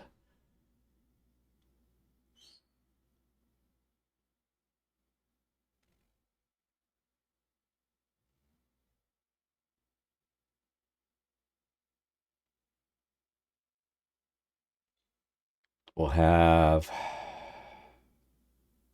room here. We'll adjust the size in a minute.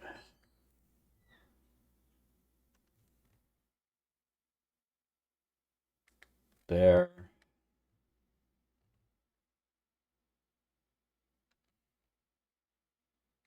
There. And then another bigger room that can have a couple of beds. So that's, this wall will get moved down a little bit here.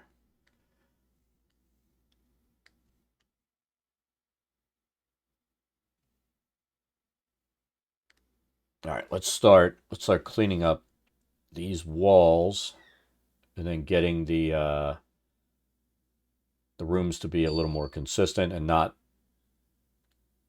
looking like a drunk carpenter built them.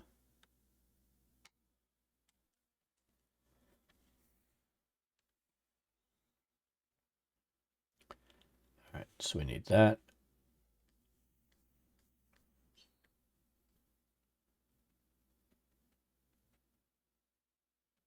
To that.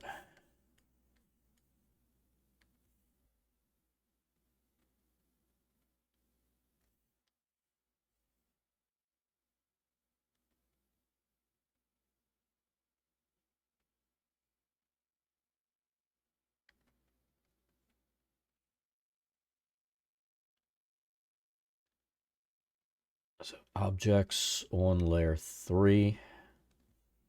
Let me get rid of this bed.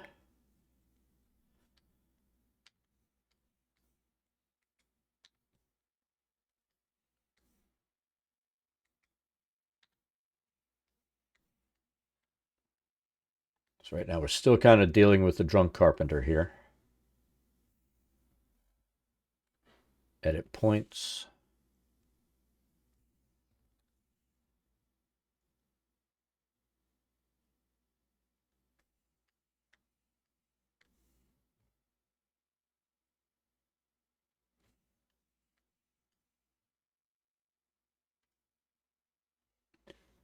All right, so that's got that. Now let's adjust the size on this, spin it.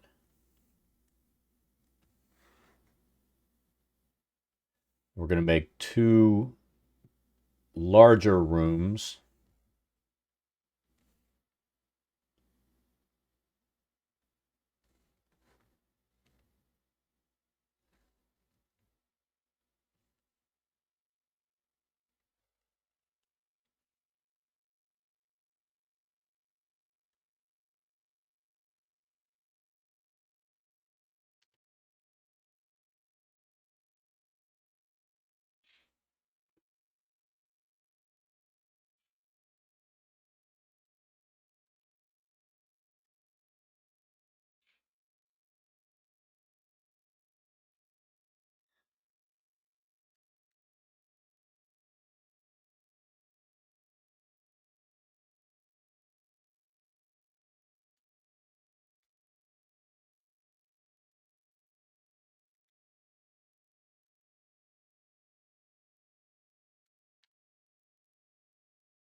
Honestly, I think I need this to be a little bit bigger so a door will actually work.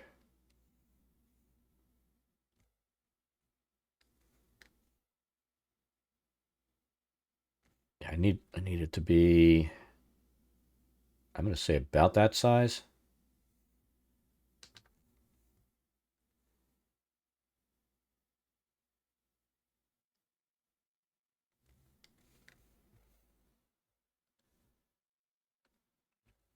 And we're going to test this to make sure the door fits there.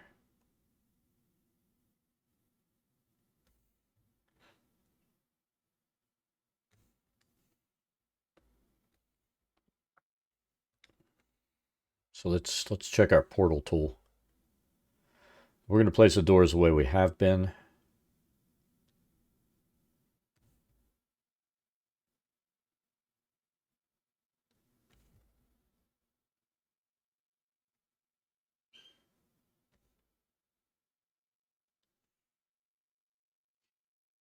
Yeah, see, the door just fits there.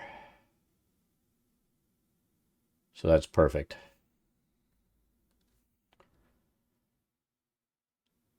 We'll delete this.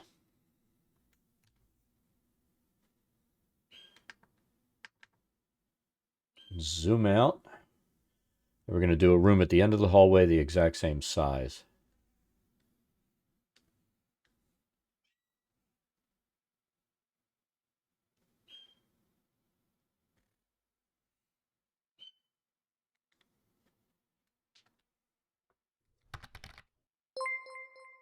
Phantom 1051, thank you for the follow. It's greatly appreciated. Hope you're having an awesome day.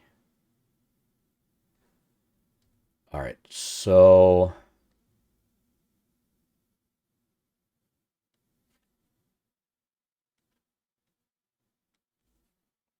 we'll make these consistent.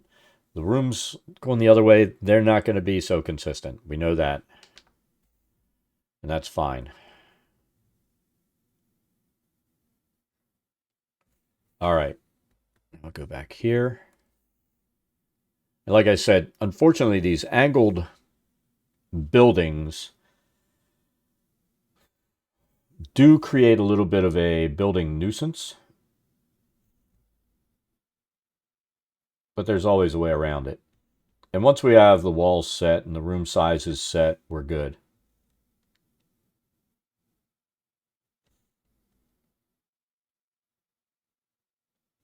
we're going to eyeball this until these rooms are equal size, or approximately equal. Let's see, 1, 2, 3, 4, 5, 6, 7, 8, 9, 10, 11, 12, 13, 14, 15, about 16 boards.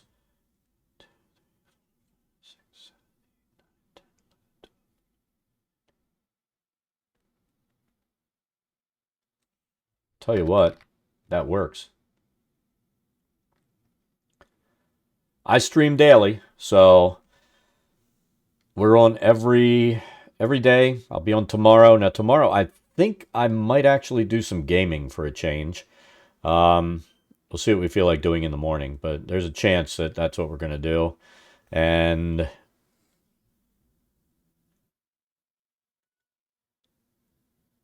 but we'll wait and see. Now we won't be able to count boards like we just did. I mean, we might be able to, but see, these things are consistently the same size.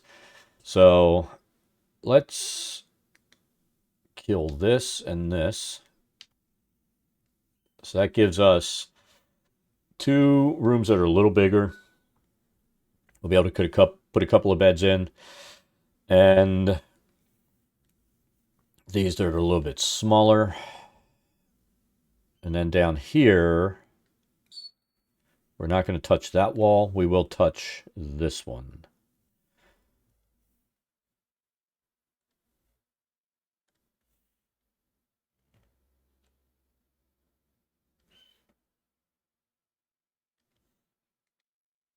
I'm going to move this out of here for a second. Actually, I have an idea.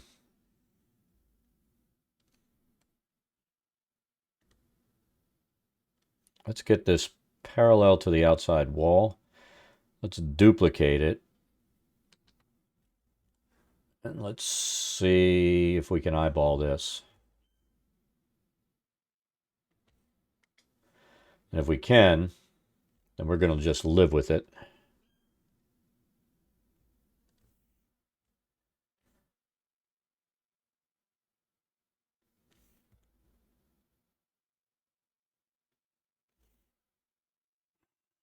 So that's pretty close. Let's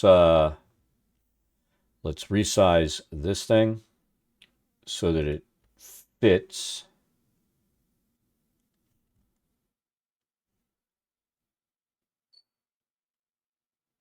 And duplicate it.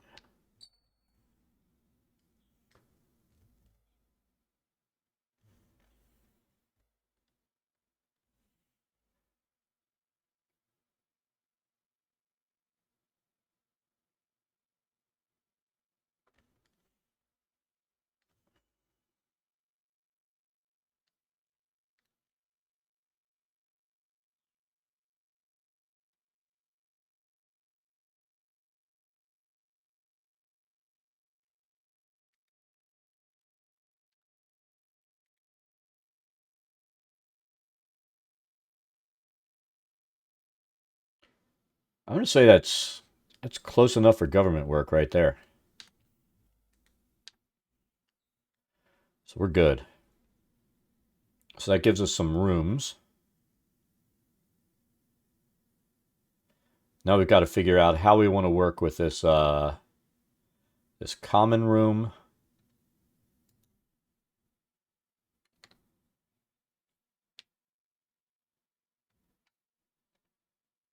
Tempted to kill this wall.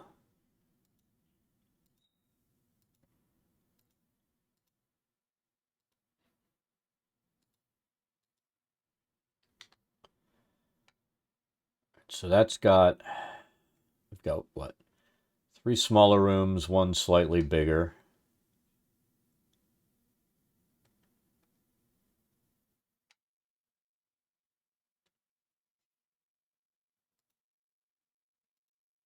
Portal tool. Do the same thing. We'll place that like up here.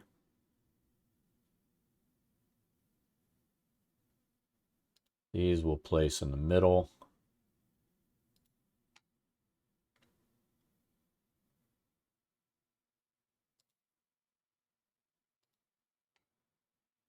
I That gives us those doors.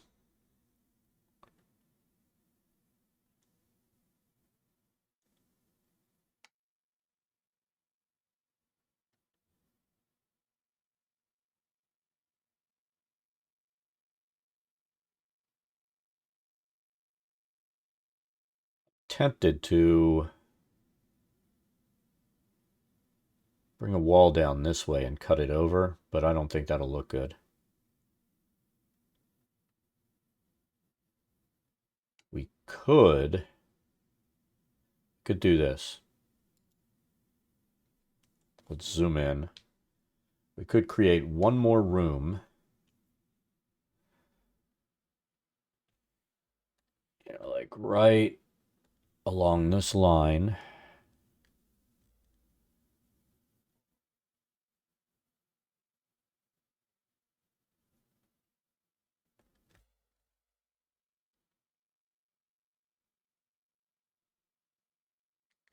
Like right in there. Ooh, commode. There's our bathroom.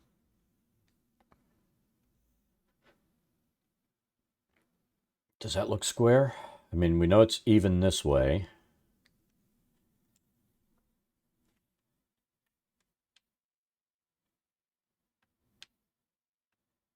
Communal bathroom, everybody's favorite thing, right?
There we go.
Terrible design. I would not use this communal bathroom.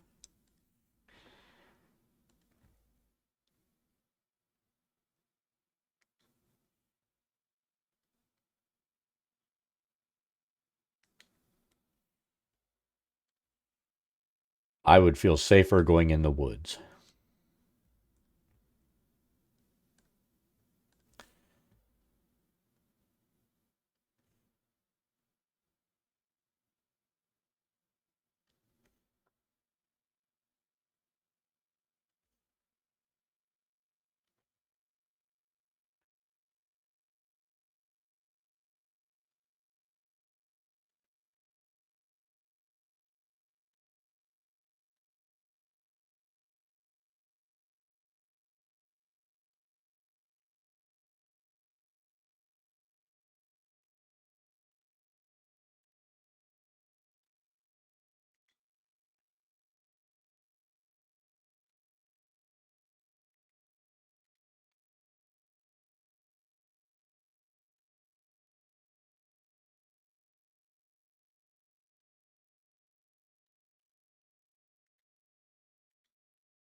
Let's bring your own towel. You're out of luck if you don't.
We're good.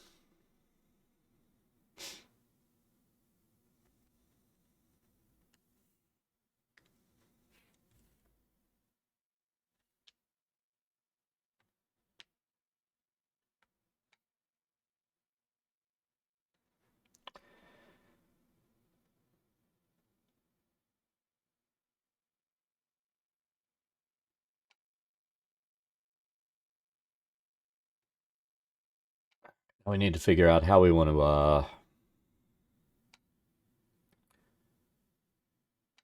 work with some of this dead space here.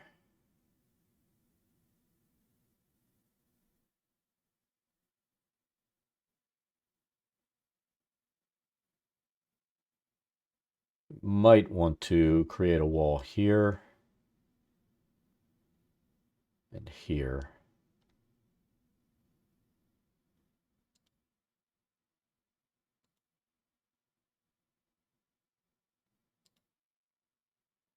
So like here.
It's not really a good use of space, but that's what we're going to do.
We want this to be parallel with that wall, so it lines up to the frames in the center of the wall.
All right, doors are in place.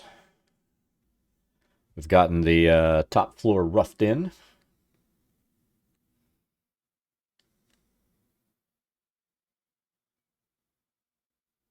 Have our latrine set. Nothing special. We won't make people go to the latrine in the dark, though.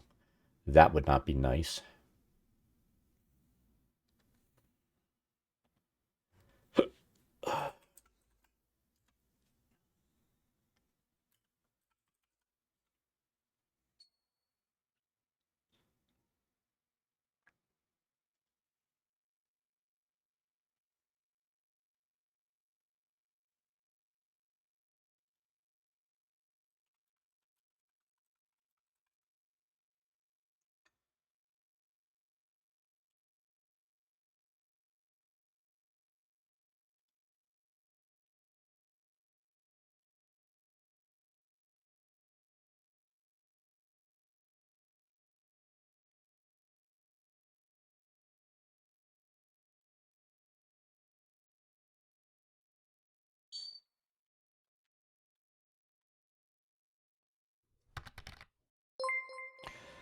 Francois, thank you for the raid and the host. How are you doing this fine day?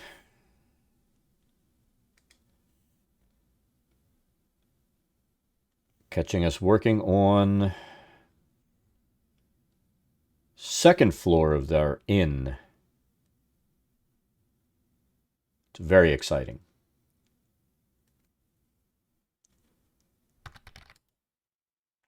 Of course, more map making. Pretty sure tomorrow we're gonna do some gaming for a change, but I haven't decided what I want to play on Friday.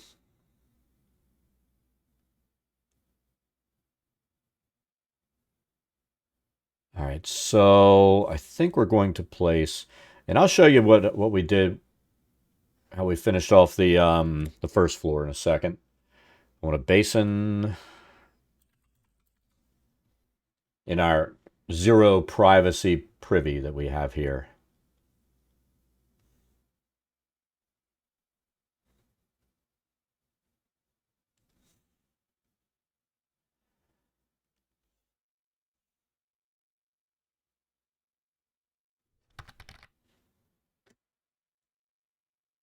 Just finished a session. A session. Dad can't talk. Here, I'll show you let's show you what we have on the bottom.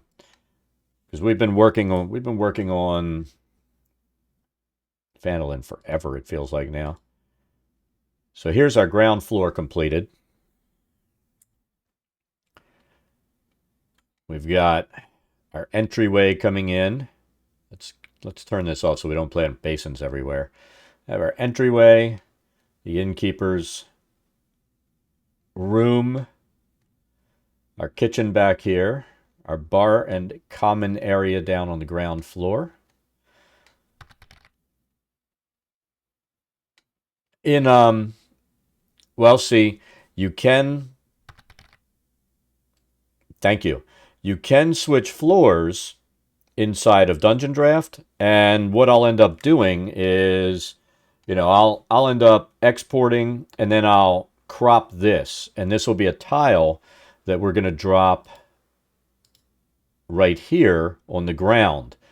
And then we have the second floor that when we're done, that'll be another tile that will drop on top. And then we have our roof that will drop on top of all of that. So the players will be able to walk in, go up the stairs. They'll be able to go among those two floors, go in and out. And while they're outside, they'll see the roof. When they go inside, they'll actually see the first floor. And then if they go up. Now, some buildings, you run, right? So if you let players do it, they're going to run like chickens with their heads cut off, separate the group, and there are like 3 encounters that can happen in here. So it is quite possible that they go one place and 2 guys get murdered down here, and then they go over here and another guy gets murdered here, and your 4th and 5th player get murdered over here because they split the party. So I'm going to try to keep it on lockdown as much as I can when I run it. If a DM wants to let them go off and get killed all over the place, I'm all up for that too. I'm always up for a good group killing, let's be honest. But, we're pretty happy with how the first floor turned out. And I don't know, you haven't been in since... What was the last building I was working on? Were you in when we worked on her house? It's not quite as grungy. We're not really happy with this. I mean, the shamrock's a symbol of the goddess. I kind of did this as an overlay and then set some stuff in. I'm not really happy with it, but we're going to keep it there. We'll figure she's just such a fanatic. She poorly painted it on the floor. That's the story I'm going with. And then here's our smithy. And like I said, I was showing somebody else, the lighting is here to indicate where lights are, not to actually light the room. And I don't think you've been in since we did our trading post either. But that's our trading post.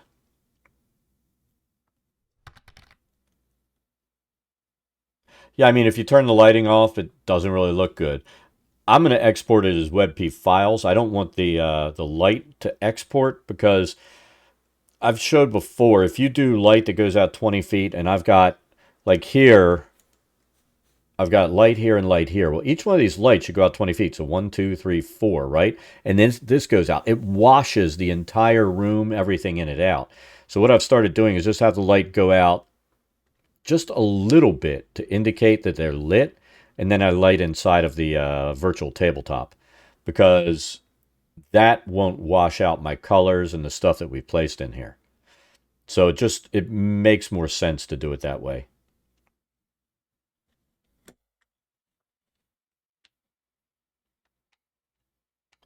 Oh, and we built the dude's home that owns the trading thing. We did that yesterday. And it's crazy. The little bit, that tiny bit of lighting really makes a difference.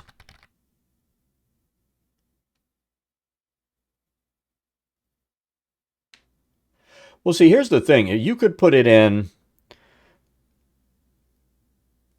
like this on your map where it's.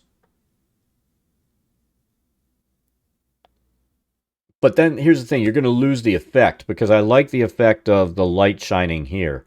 So, you could always. I'm going to say export without the lights on, but then you lose the effect. So I don't know. Maybe what you could do is export with the lights this way. I may experiment with it, but I I and this is the other issue. When I export as a WebP file, I'm going to have to go in on each one of these, and I have to redo the walls, the windows, the doors, and everything. Um, so that's a slight problem, but I'd rather do that than and have the highlights that are created by the way I'm doing it. I mean, I used to do it that way, where I would put the lighting in and then just and make the adjustments in Foundry. But now that we're using lights to create highlights, I mean, if you look at it doesn't seem like much, but you look at the table, you pop the light off, and I've just got it so they're really small to indicate that candle's burning, and it makes a difference with how it looks. So I really don't want to mess with those effects when I take that out. You know what I mean?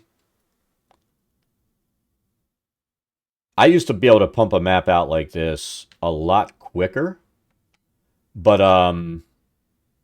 now that we've changed our techniques to like create the floor so that it looks worn and has worn spots. Um, I mean, it's taking a lot longer to make the maps, but I think overall they look a lot better than just throwing down the textures and creating the rooms quickly like that.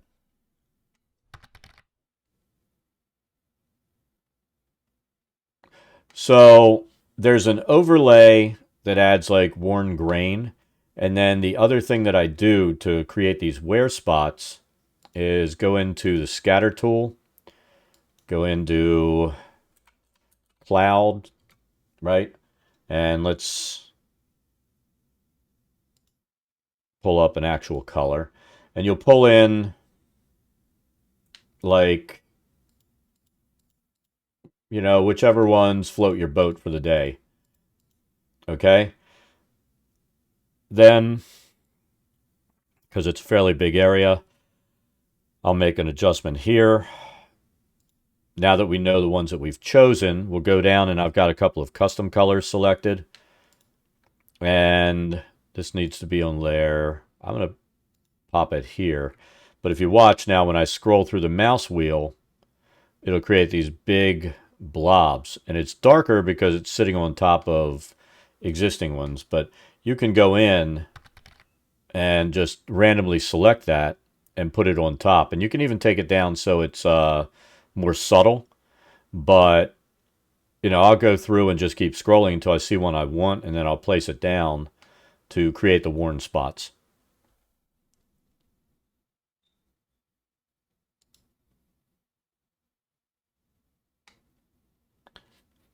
So it gives some character to the room.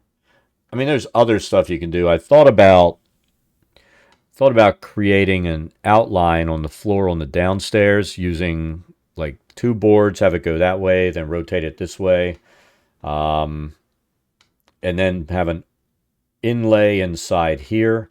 But I don't think this is that fancy of a tavern, so or an inn by the description, so I didn't start messing with that. That would have really jacked my time up too. And then the other thing, like for this,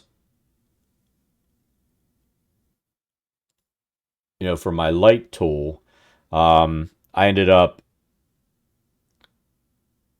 This is like a bunch of layers created. I used a fireplace thing that gave me the lip that I wanted to go out. Then I put the fireplace on top.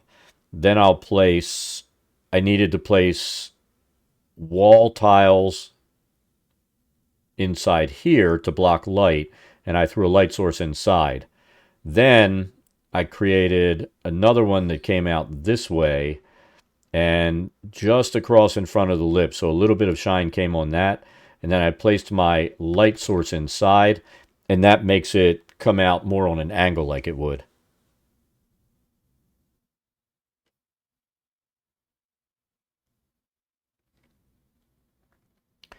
But this is, I don't even know how many objects I placed to make this thing look right, because the fireplace itself, if we look at the fireplace,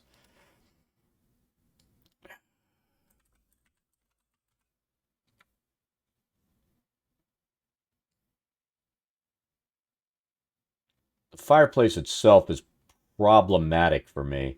Um, if I were to place this one down, if you look, you see the wood underneath, and you shouldn't see that. So I ended up placing one of these rectangular bases and then put the fireplace on top of it after I placed the burning coals that I wanted in there. And then I go in and I looked for a wall object,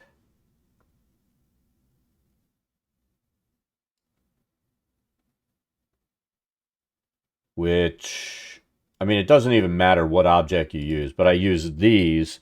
I sized them up and I ran them around so that it created, I made these so they blocked light, and I ran them around so it created an obstacle for the light. And then I threw a light source inside and another light source up front. And that gave me the effect that it's lit inside as well as that lighting effect on the outside. So, I mean, if you watch the inside of a fireplace, the light turns off and it's on. But I've got two light sources to make that work. If I did this one, then all of this would have been lit, which makes no sense visually. So, I put a line of these across here, here, here, and here. I lit inside, and then I selected all of those, dropped them to the back, and then I put, because your fireplace would come out like about this far, and about like that, and then made them so they're perpendicular, ran them across here, and then placed the light source just back so it flares out a little bit. And, that's how I got the fireplace to look like a fireplace.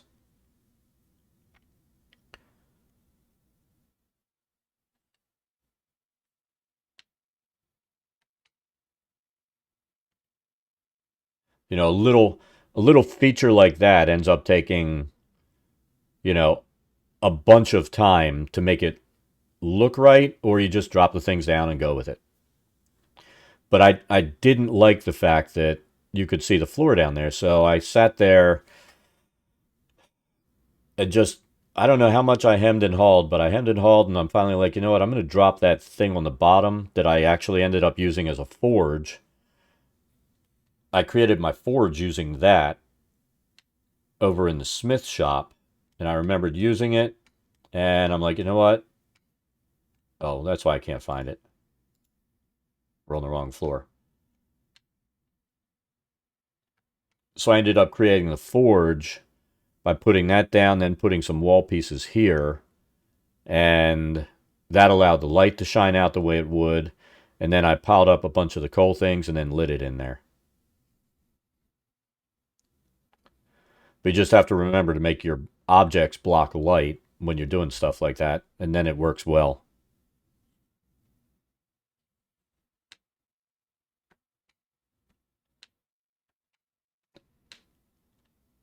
I mean, this is all stuff that just adds time to the map, but we're trying to make them much nicer than we have in the past when we were doing like our Mad Mage maps. And I always felt like it was a crunch for time getting ready for the next level, and those things took so much time.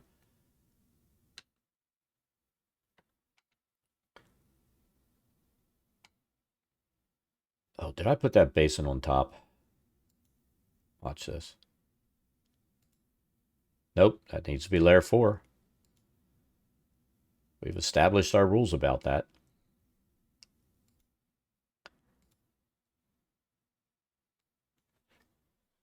All right.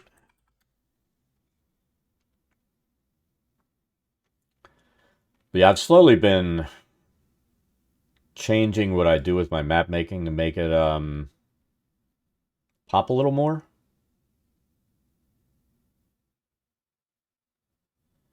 So these big rooms, I think what I planned was have several beds in there, so it's more like a common room for some people coming in wanting to room together. So I'm gonna say let's do that.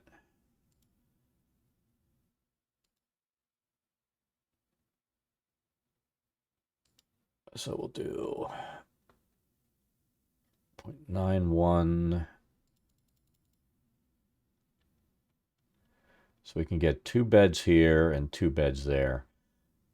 I think it's going to be cramped, but that's the idea with this room. It's a roadhouse. It's not supposed to be awesome accommodations, is it?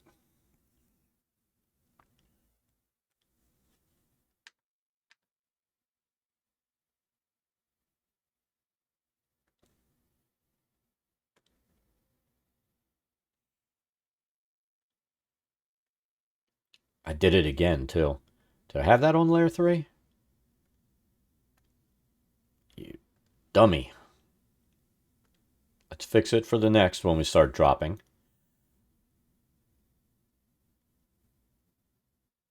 Layer 3 and objects. All right. So first let's put them on the proper layer.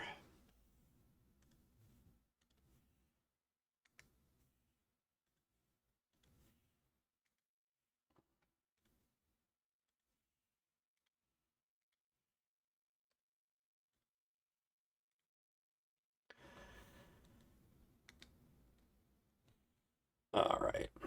Now it's on the proper layer.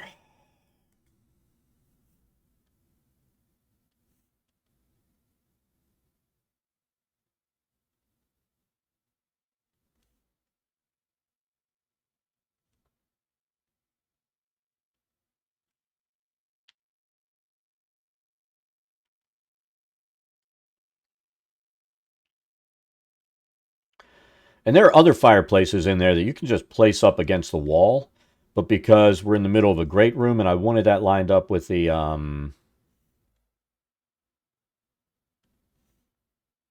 fireplace above, we went with building it that way.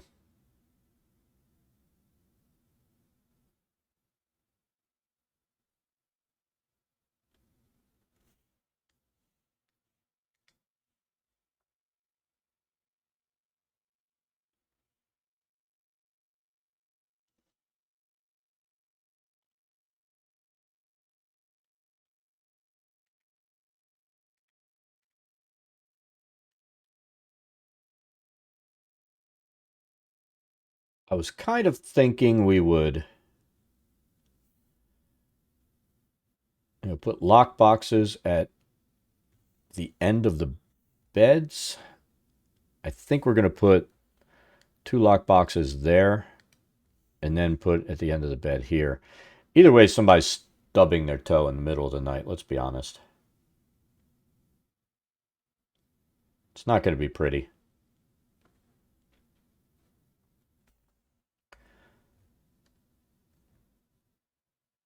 And then, like, crap, I didn't want to do that. It makes no sense visually. Right there.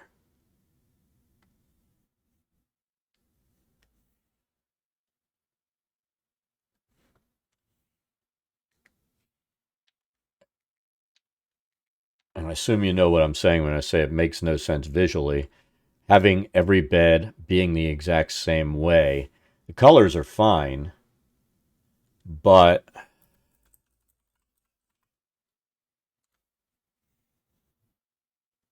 every set of sheets on these beds would not be the same.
We're going to end up roughing that up.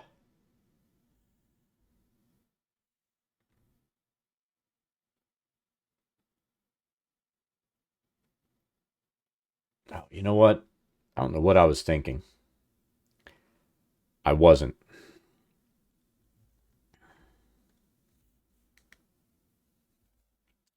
These are sitting on the floor. That's my layer 3.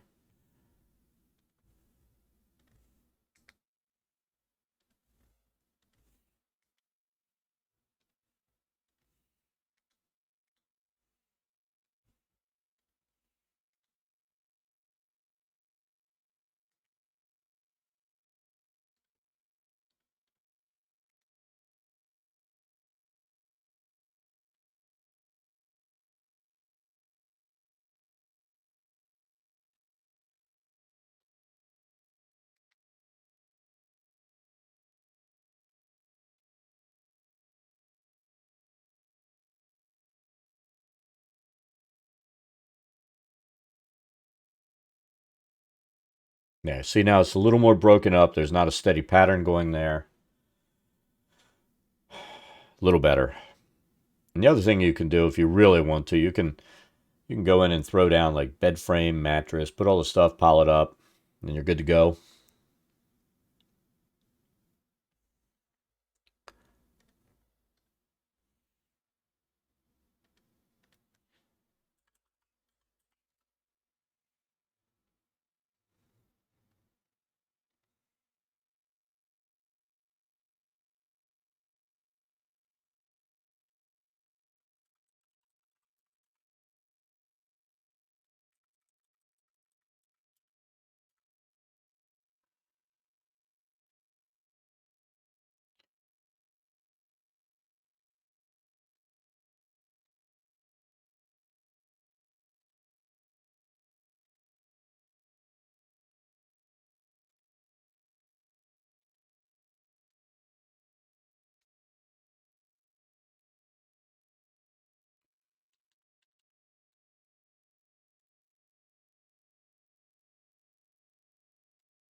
All right, there's one room done.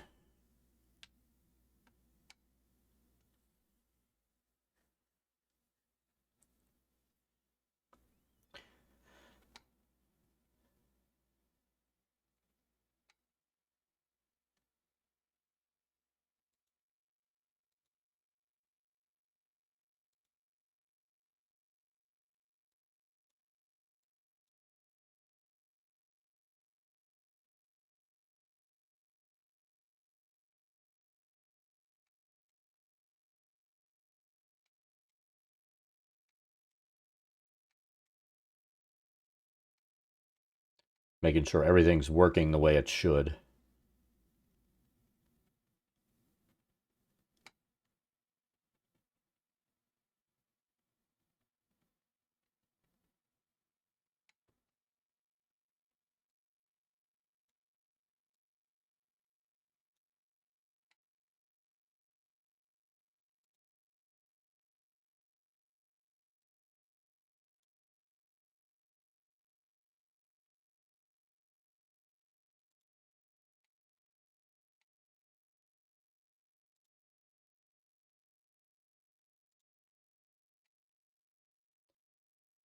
We need some windows.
All right, so now we just need to furnish the rest of these bedrooms and do something with this common room.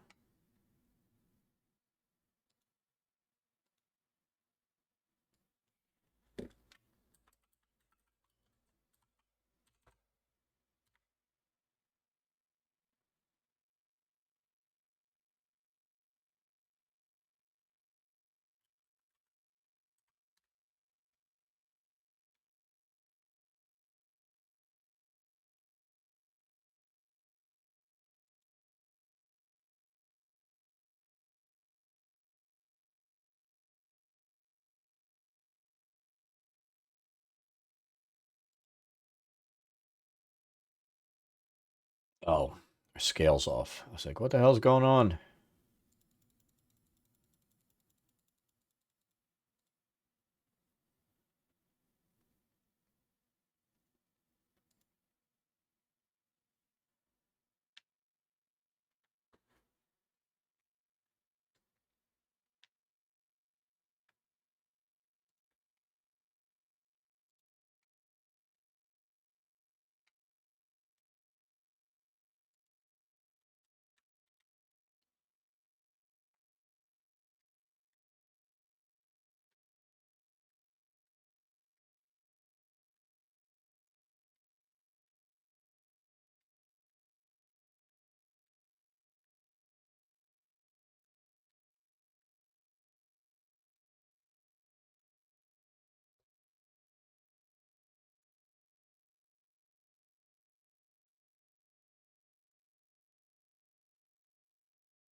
Does that one look off? It looks off.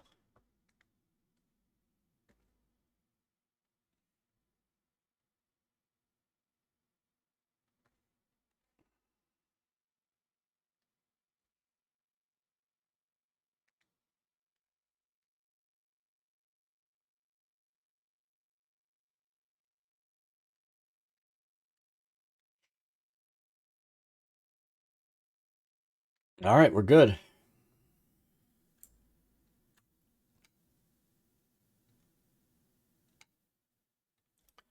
I'm going to go ahead and save.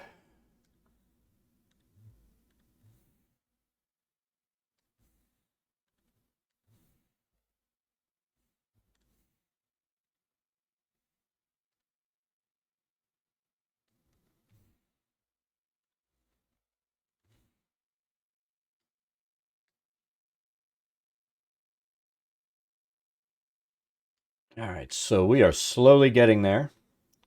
We should be able to get these things furnished pretty quickly because they're just freaking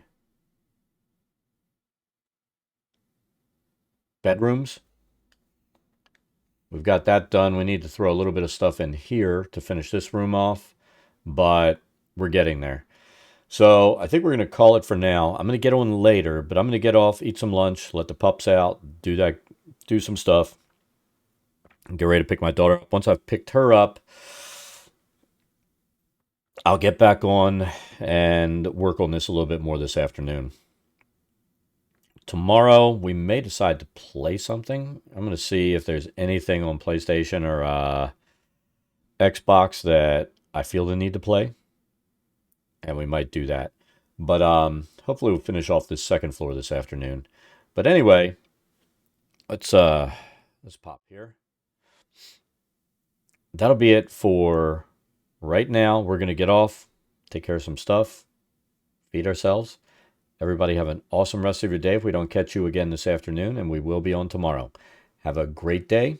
Catch you next time.